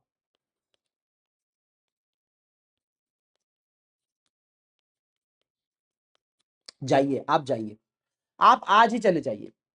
मतलब गवर्नमेंट ने उसको कंपल्सरी रिटायर कर दिया। क्या कर दिया, कंपल्सरी रिटायर कर दिया गवर्नमेंट ने कि आप जाइए। 6 महीने पहले ही उसको निकाल दिया, दे दी सैलरी वैलरी सब दे दी। भैया दिमाग खराब हो गया श्यामलाल जी का। श्यामलाल जी बोले ऐसा नहीं कर सकते, मैं जा रहा हूं कोर्ट के पास में। ये कोर्ट के पास में इन्होंने सूट फाइल कर दिया। कोर्ट ने इनको बोला कि आपने गलत किया है, आप इनको वापस से नौकरी पर लाइए, वापस से आप इनको नौकरी री इंस्टेट करके दीजिए। री इंस्टेट करना मतलब कि, री इंस्टेट करना मतलब कि आप वापस इनको नौकरी पे रखिए। भैया गवर्नमेंट बोली यार ये क्या बदतमीजी है यार, शिट यार, जज साहब ने बोल दिया अब करना पड़ेगा यार। हाँ, उनको ना श्यामलाल जी को वापस से जॉब पे लेना पड़ा। पर सरकार बोली देखो हमारे भी हाथ बंधे हुए नहीं है। सरकार ने बोला हम भी आगे अपील करेंगे, हम भी आगे अपील करेंगे हायर कोर्ट को।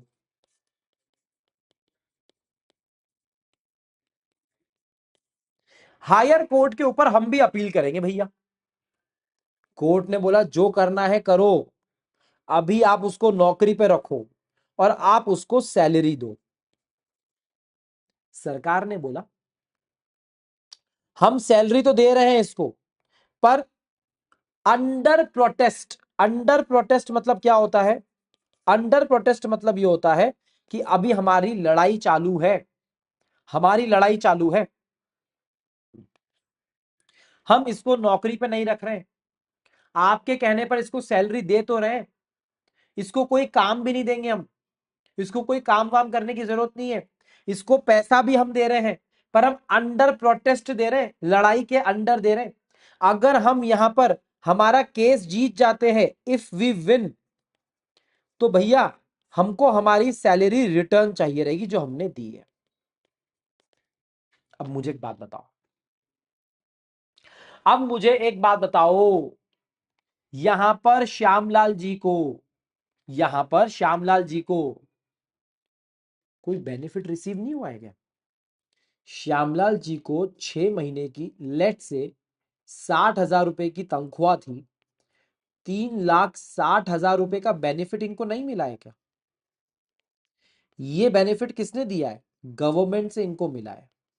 क्या गवर्नमेंट ने फ्री फोकट में दिया है, क्या गवर्नमेंट ने फ्री फोकट में दिया है, नहीं, गवर्नमेंट ने फ्री फोकट में नहीं दिया है। हाँ, गवर्नमेंट का नॉन ग्रेटिट्यूअस एक्ट था। गवर्नमेंट ने बोला था अगर हम जीत गए तो ये पैसा हम वापस ले लेंगे, ये पैसा हम वापस ले लेंगे आपसे। आपको बात समझ में आई? केस समझ में आया आपको श्यामलाल जी का? श्यामलाल जी जब यहां पर गवर्नमेंट केस जीत कर आ गई, गवर्नमेंट जीत कर आ गई, गवर्नमेंट ने श्यामलाल जी को बोला लाइए पैसा रिटर्न करिए जो हमने आपको सैलरी दी थी। तो उसने बोला सैलरी दी तो मैंने काम करा। बोले कोई काम नहीं करा है आपने, आपको बिना काम के पैसे दिए हमने, ठीक है, हाँ चलिए वापस रिटर्न लाइए। अरे भाई साहब कोई कॉन्ट्रैक्ट ही नहीं हुआ हमारे बीच में। अरे क्वासी कॉन्ट्रैक्ट है, क्वासी कॉन्ट्रैक्ट, अंडर प्रोटेस्ट हमने पेमेंट किया था आपको, आप वापस दीजिए। आपको बात समझ में आई? पढ़ो मेरे साथ में। जब कोई इंसान लॉफुली, लॉफुली मतलब सरकार को बोला गया था कि 60,000 रुपए की सैलरी दो तो उनको देना पड़ा। जब कोई पर्सन मतलब गवर्नमेंट, जब कोई पर्सन लॉफुली किसी दूसरे पर्सन के लिए कोई काम करता है बिना इस इंटेंशन के, वो फ्री सर्विस नहीं है, तो दूसरे पर्सन को अगर कोई बेनिफिट रिसीव हुआ है तो उसको कॉम्पनसेशन करना पड़ेगा और उस चीज को वापस करना पड़ेगा। एक गवर्नमेंट सर्वेंट को वापस नौकरी पर रख लिया गया था कंपलसरी रिटायर करने के बाद में, उसको सैलरी भी दी है बिना किसी काम के, गवर्नमेंट ने अपील कर दिया है ऊपर कोर्ट में, तो उसको जो सैलरी मिली है वो उसको रिटर्न करनी पड़ेगी। शर्त क्या है? नॉन ग्रेटिट्यूअस एक्ट होना चाहिए, बेनिफिट होना चाहिए, तो कॉम्पनसेशन जो उसने रिसीव किया है वो उसको रिटर्न करना पड़ेगा। आओ क्या हो गया हमारा 70। Benefit received under any non gratuitous, non gratuitous act, Shyamlal का केस है।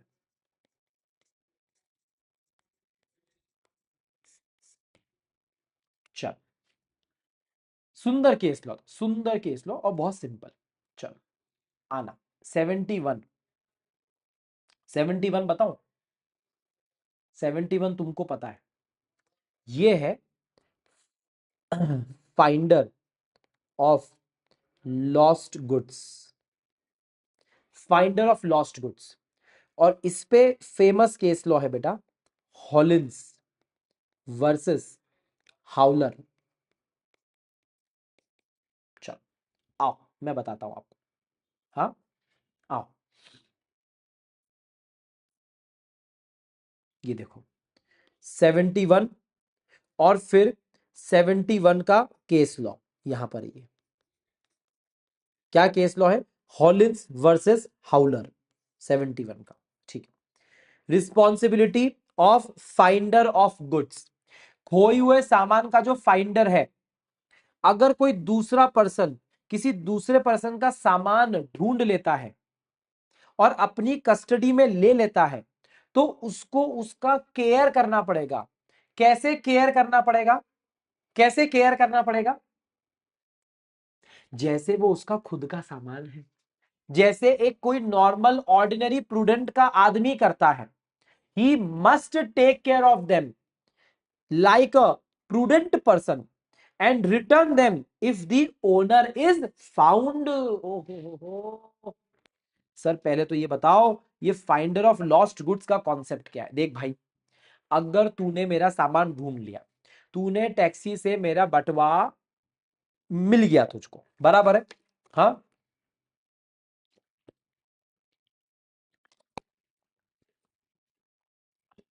ठीक है, ओके।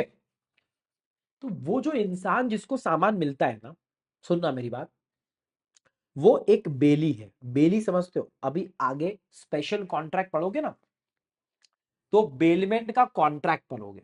हाँ? बेलमेंट के कॉन्ट्रैक्ट में जिस पर्सन को सामान दिया जाता है ना वो बेली होता है, बेली। और मैं हूंगा बेलर जिसने दिया है। तुझे अगर सामान दिया गया है तो उसका ऐसा प्रॉपर केयर कर, ऐसा प्रॉपर केयर कर जैसे एक ऑर्डिनरी आदमी केयर करता है किसी सामान की।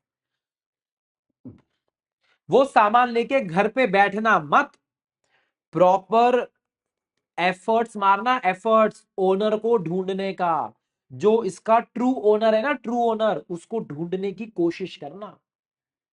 सर, क्या दूसरे का मिला हुआ सामान मैं बेच सकता हूं? नहीं। क्या मैं मेरे सामान के साथ में मिक्स कर सकता हूं? नहीं। क्या मैं उस सामान के साथ में कुछ भी कर सकता हूं? नहीं, बिल्कुल नहीं। क्या मैं उसको पर्सनली यूज कर सकता हूं? नहीं, नहीं, बिल्कुल नहीं। मतलब मुझे वो सामान ट्रू ओनर को, ट्रू ओनर को मतलब ट्रू ओनर को, और किसी को नहीं, और किसी को नहीं। मैं वो सामान वापस से रिटर्न करूंगा सिर्फ और सिर्फ ट्रू ओनर को। That's it. सिर्फ ट्रू ओनर को रिटर्न करूंगा मैं, और किसी को नहीं करूंगा। तो सर, इसमें समझने वाली बात क्या है? जो फाइंडर है और जो ट्रू ओनर है, इन दोनों के बीच में, इन दोनों के बीच में क्वासी कॉन्ट्रैक्ट है।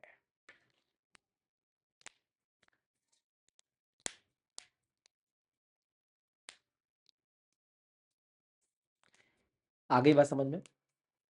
बच्चों, क्लियर है? जल्दी बोलो, क्या बात समझ में आई कि नहीं आई?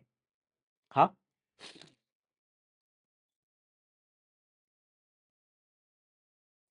जल्दी बोलो, बात समझ में आ गई?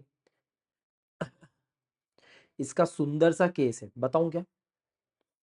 हॉलिंस वर्सेस हाउलर केस बताऊं क्या आपको? हाँ, जल्दी बोलो।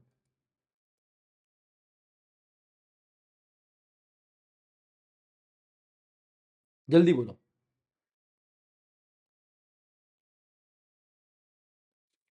आओ, आओ, मैं केस बताता हूं, अच्छा case, it's a good case. हम तुम कितने पास है, कितने दूर है चांद सितारे, सच पूछो तो मन को छूटे लगते हैं ये सारे, मगर सच्चे लगते हैं। देखो, वैसे ही लिखने की जरूरत नहीं है, पर मैं 3 स्टार शीट पे इसलिए डाल रहा हूं क्योंकि इंपॉर्टेंट केस लॉ है, इंपॉर्टेंट केस लॉ है सेक्शन 71 का। इस पे कभी कभी क्वेश्चंस आते हैं, ठीक है, इस पे कभी कभी क्वेश्चंस आते हैं। डायरेक्ट क्वेश्चन आता है इस केस लॉ के ऊपर, इसकी कहानी आपको पता होनी चाहिए, इसीलिए मैं इसको 3 स्टार शीट पे डाल रहा हूं, ठीक है? ओके, सुनना यार। एक बंदा है मिस्टर एच, इनका नाम है हाउलर, ठीक है? ये गए एक शॉप पर, ये शॉप के ओनर है मिस्टर एफ, ठीक। जब इस शॉप पर सामान खरीद रहे थे, तो इनको जमीन पर एक चमकता हुआ डायमंड दिखा, इनको एक चमकता हुआ डायमंड दिखा,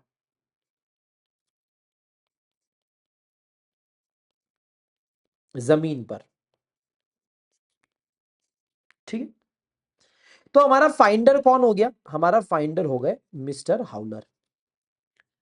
फाइंडर ने बोला कि सुनिए सुनिए, आपकी क्लास, सॉरी, आपके शॉप से मुझको ये डायमंड मिला है, आप जरा ये डायमंड रख लीजिए, आपको ट्रू ओनर मिल जाएगा, है ना? आप ट्रू ओनर को ढूंढना, ठीक है? ट्रू ओनर मिल जाए तो आप उसको दे देना, आप उसको ही देना, मुझे आपकी शॉप से मिला है, बराबर है, ठीक है, क्लियर? मैं 6-7 दिन हो गए, 6-7 दिन हो गए, हाउलर आफ्टर 7 डेज, हाउलर ने आफ्टर 7 डेज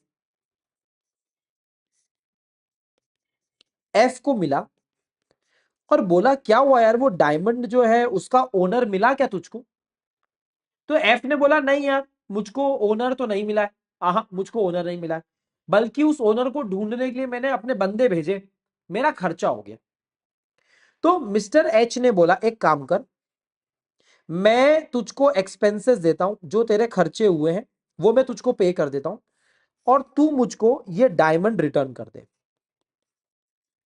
तू मुझको डायमंड रिटर्न कर दे। मैं ट्रू ओनर को ढूंढूंगा और मैं ट्रू ओनर को रिटर्न करूंगा, मैं ट्रू ओनर को रिटर्न करूंगा, ये मेरी रिस्पॉन्सिबिलिटी है, क्योंकि मैं फाइंडर हूं, तू फाइंडर नहीं है, मैं तुझे एक्सपेंसेस भी पूरे के पूरे दे रहा हूं। बराबर है, बराबर है। एफ ने मना कर दिया, एफ ने बोला नहीं, मैं तुझको डायमंड नहीं दूंगा, ये मेरी दुकान में मिला है, तो मैं इसका फाइंडर हूं, मैं इसका फाइंडर हूं, मैं ही ये डायमंड रखूंगा और मैं तुझको नहीं दूंगा। बताओ भैया इस केस में कौन सही कौन गलत?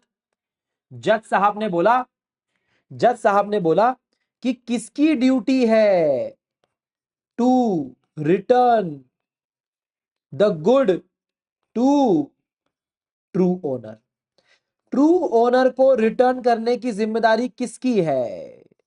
तो भैया जज साहब ने बोला ये जिम्मेदारी मात्र और मात्र किसकी है, ये जिम्मेदारी मात्र है फाइंडर की। हमारे वाले क्या इसमें फाइंडर कौन है, एच फाइंडर है, बट एफ फाइंडर नहीं है, दुकानदार फाइंडर नहीं है। तो इस डायमंड को लेने का जो राइट है वो एच का है, एफ का नहीं। यही बात यहां पर प्रूव करी गई थी कि फाइंडर की ये जिम्मेदारी है, किसी थर्ड पर्सन की नहीं है। यहां पर थर्ड पर्सन कौन है, ये भाई साहब थर्ड पर्सन है।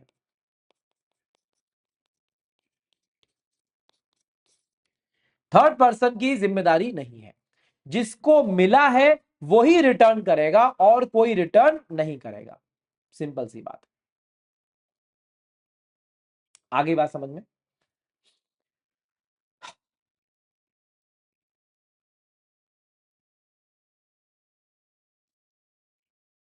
क्लियर है? आओ देखो, ये आप लिख लेना, आपको लिखना हो तो, है ना। ये 71 का मैंने यहां पर लिखा है, मैं आपको यहां से बता देता हूं। फाइंडर ऑफ गुड्स होना चाहिए था, रिस्पॉन्सिबिलिटी फाइंडर की होती है मतलब हाउलर की, रिटर्न करेगा फाइंडर, ठीक है, वो उसकी जिम्मेदारी है, ठीक है, ओके। एच को मिला था डायमंड, एफ की शॉप पर, उसने एफ को दिया, तू अपने पास में संभाल के रख जब तक ओनर नहीं मिलता है। ट्रू ओनर नहीं मिला तो एफ को ये डायमंड रिटर्न करना पड़ेगा एच को, क्योंकि एच के पास में राइट है उसको रिटेन करने का, एक्सेप्ट दी ट्रू ओनर। या तो ट्रू ओनर के पास में वो सामान रहेगा या फाइंडर के पास में वो सामान रहेगा, बस सिंपल सी बात। अच्छा, ठीक है, ओके। एक डायरेक्ट क्वेश्चन आया है, सेम मैंने तुमको बोला था, देख लो, ये आपके लिए होमवर्क है बेटा।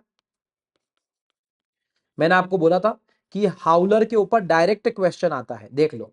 राहुल को स्मार्ट वॉच मिली है रेस्टोरेंट के अंदर, रेस्टोरेंट का जो मैनेजर है वो अपने पास में वॉच नहीं रख सकता, वैसे भी उसको ट्रू ओनर नहीं मिला है। एक हफ्ते के बाद में जब रेस्टोरेंट में गया स्मार्ट वॉच पूछने के लिए, मैनेजर ने मना कर दिया कि मैं आपको स्मार्ट वॉच नहीं दूंगा, वो आपकी नहीं है।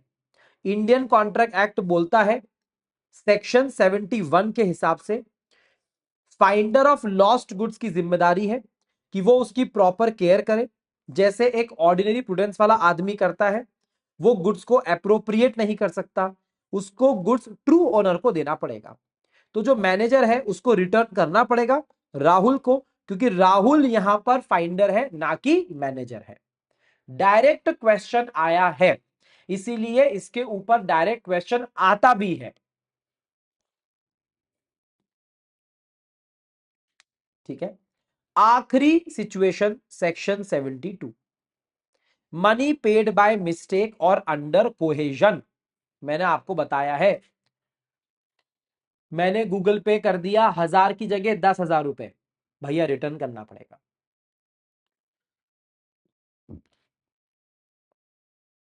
आपके घर पे मेरी अमेजॉन की डिलीवरी हो गई, रिटर्न करना पड़ेगा। दो केसेस थे बेटा, शिव प्रसाद का और यहां पर कन्हैया लाल का। इन्होंने गलती से टैक्स बनता था टैक्स बनता था 1 लाख रुपए का, इन्होंने गवर्नमेंट को पे कर दिया 1,20,000 रुपए। तो गवर्नमेंट को 20,000 रुपए रिटर्न करना पड़ेगा, क्योंकि यहां पर गलती से बाय मिस्टेक आपने एक्स्ट्रा पेमेंट कर दिया है। देखो, म्युनिसिपल टैक्स का गलत पेमेंट हो गया था, म्युनिसिपल टैक्स का, यहां पर सेल्स टैक्स का गलत पेमेंट हो गया था। तो सुप्रीम कोर्ट ने बोला कि ये दोनों अमाउंट रिकवरेबल है। रिकवरेबल मतलब आपने सरकार को अगर गलती से पैसा दे दिया है तो वो पैसा आपको मिलेगा, क्योंकि आपने मिस्टेक से पैसा दे दिया है। और यहां पर लिखा हुआ है money paid by mistake, sorry, money paid by mistake और कोहेजन। कोहेजन में यहां पर सब कुछ इंक्लूड करना, अनड्यू इन्फ्लुएंस वगैरह भी इंक्लूड कर लेना, ऑल।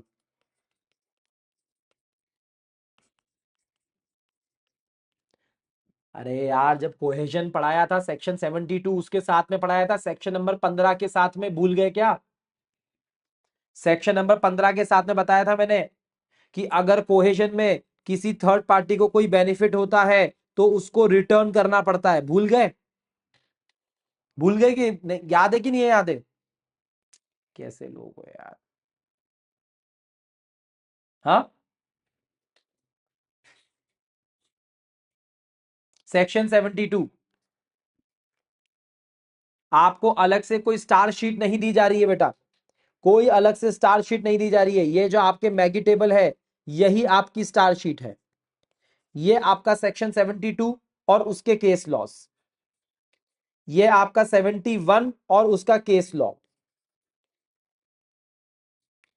ये आपका सेक्शन 70 और उसका केस लॉ। 70 और 71 और 72 ये बहुत इंपॉर्टेंट है बेटा। ये आपका माइनर, माइनर के ऊपर भी क्वेश्चन आता है बेटा, 68 और 69। टोटल 5 केसेस हैं।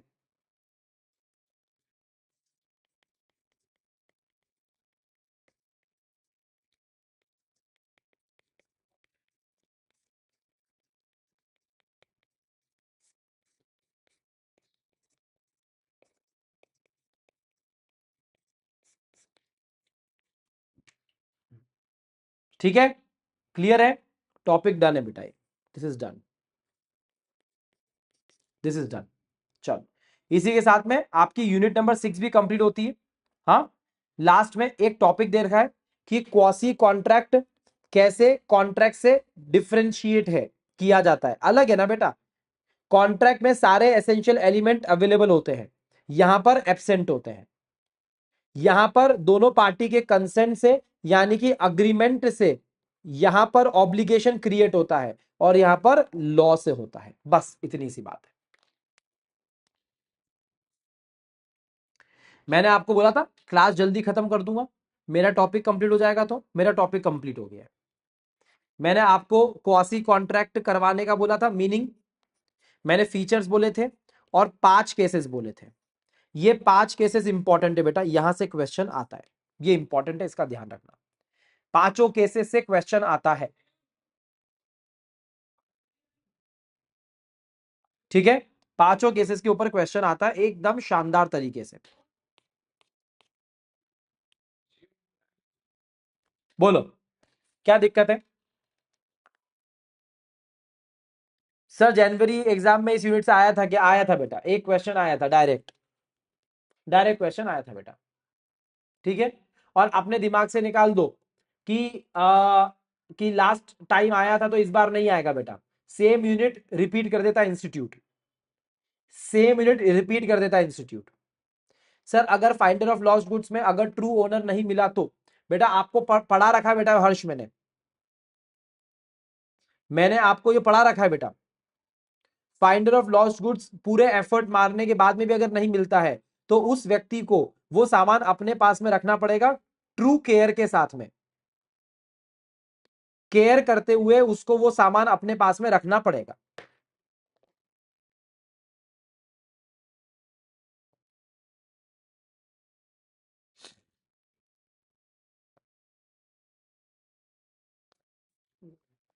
चलो, क्या डाउट्स है तुम लोगों के, जल्दी बोलो। अनुराग मौर्य, सर जो आंसर आपने कंटिंजेंट में लिखवाया था, मैंने उसे एआई ग्रेडर में डाला था, उसने 5 मार्क्स में से 4 दिए हैं। कोई बात नहीं बेटा, 1 मार्क्स तो हम लोग इसलिए काटते हैं कि इतनी भी राइटिंग तुम्हारी खतरनाक नहीं है बेटा, मार्क्स लॉ में कटते हैं, ठीक है अनुराग।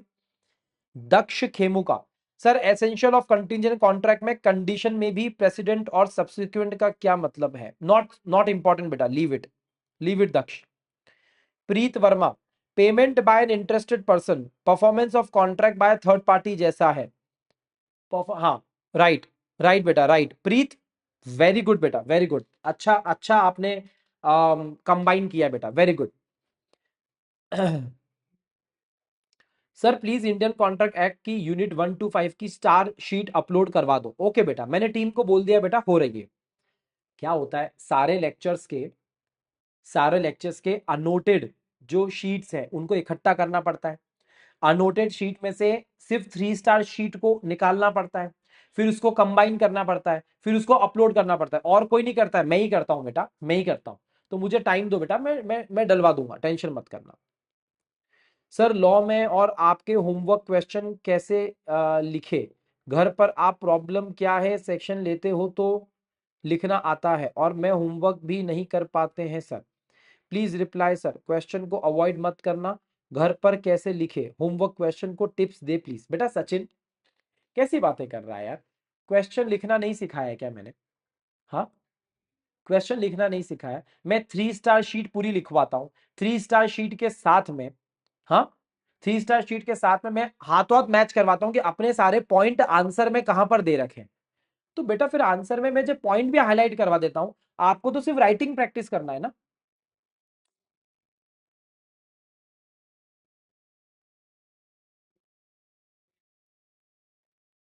क्या है यार, और अगर तुझे दिक्कत आ रही है ना बेटा, या किसी को भी दिक्कत आ रही है, एक बार जाके मेरा ट्रिपल आर का वीडियो देखो, जाओ ट्रिपल आर सीरीज में से कोई सा भी चैप्टर निकालो और उसके क्वेश्चंस करो मेरे साथ में। मैंने एक एक क्वेश्चन बोला है, लिखवाया है, शांति से 1-1.5 घंटे का पूरा लेक्चर देखो, है ना, और उसको वहां पर देख के लिखो खुद साथ में, मैंने बताया भी है कैसे लिखना है।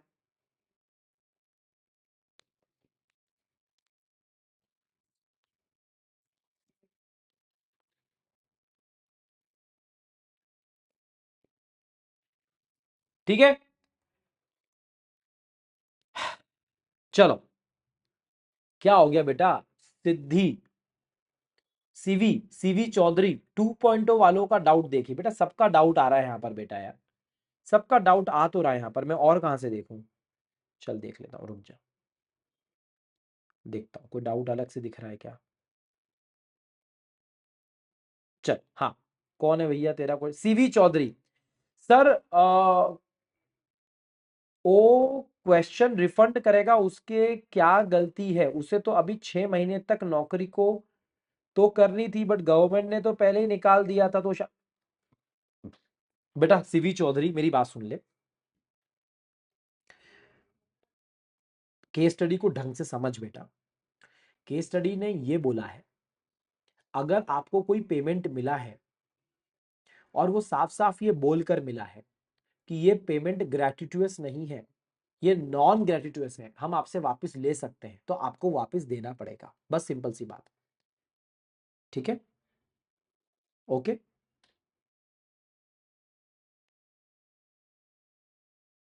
चल ठीक है गाइस, तो भैया जिसको जाना है वो जा सकते हैं, बिल्कुल। Thank you so much guys everyone, this is it from my side today, है ना। मैं एक दो डाउट और देख लेता हूँ, कौन है भैया?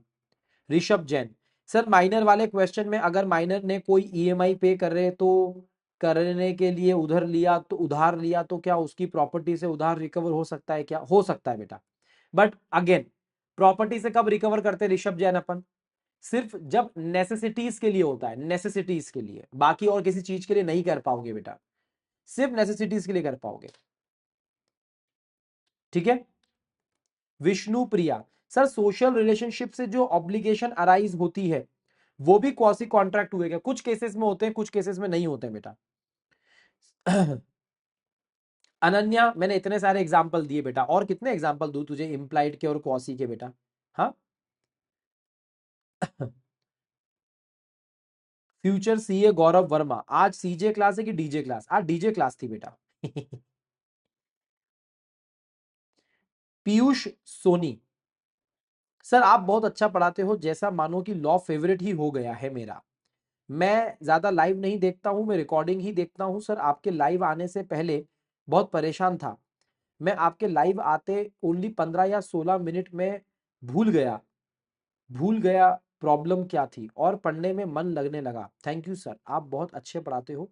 Thank you so much sir, हम लोग को इतना अच्छे से गाइड करने के लिए। पीयूष सोनी, सो स्वीट बेटा, सो स्वीट। चलो ठीक है, okay guys, thank you so much. This is it from my side today. Your unit number 6 is done. Unit 6 is done. Next class, अब आपका माहौल चालू होगा 7, 8 और 9। 7, 8 और 9 आपका नेक्स्ट क्लास से चालू होगा, ठीक है? ओके, आपको बहुत आज मजा आने वाला है। आज 15 मिनट, 18 मिनट में आपको जल्दी छोड़ रहा हूं। Thank you so much guys, this is it from my side. This is CJ signing off for today's class. Thank you so much, take care guys. I will see you in the next class with a different topic and with a lot more energy. ठीक है? Okay, thank you, bye bye, take care, love you all, see you in the next class, and याद रखना, कानून का जुनून। ठीक है? Bye everyone, bye bye, thank you, thank you. जाओ खाना वाना खाओ, मजे करो, जाओ बच्चों, जाओ जाओ जाओ जाओ।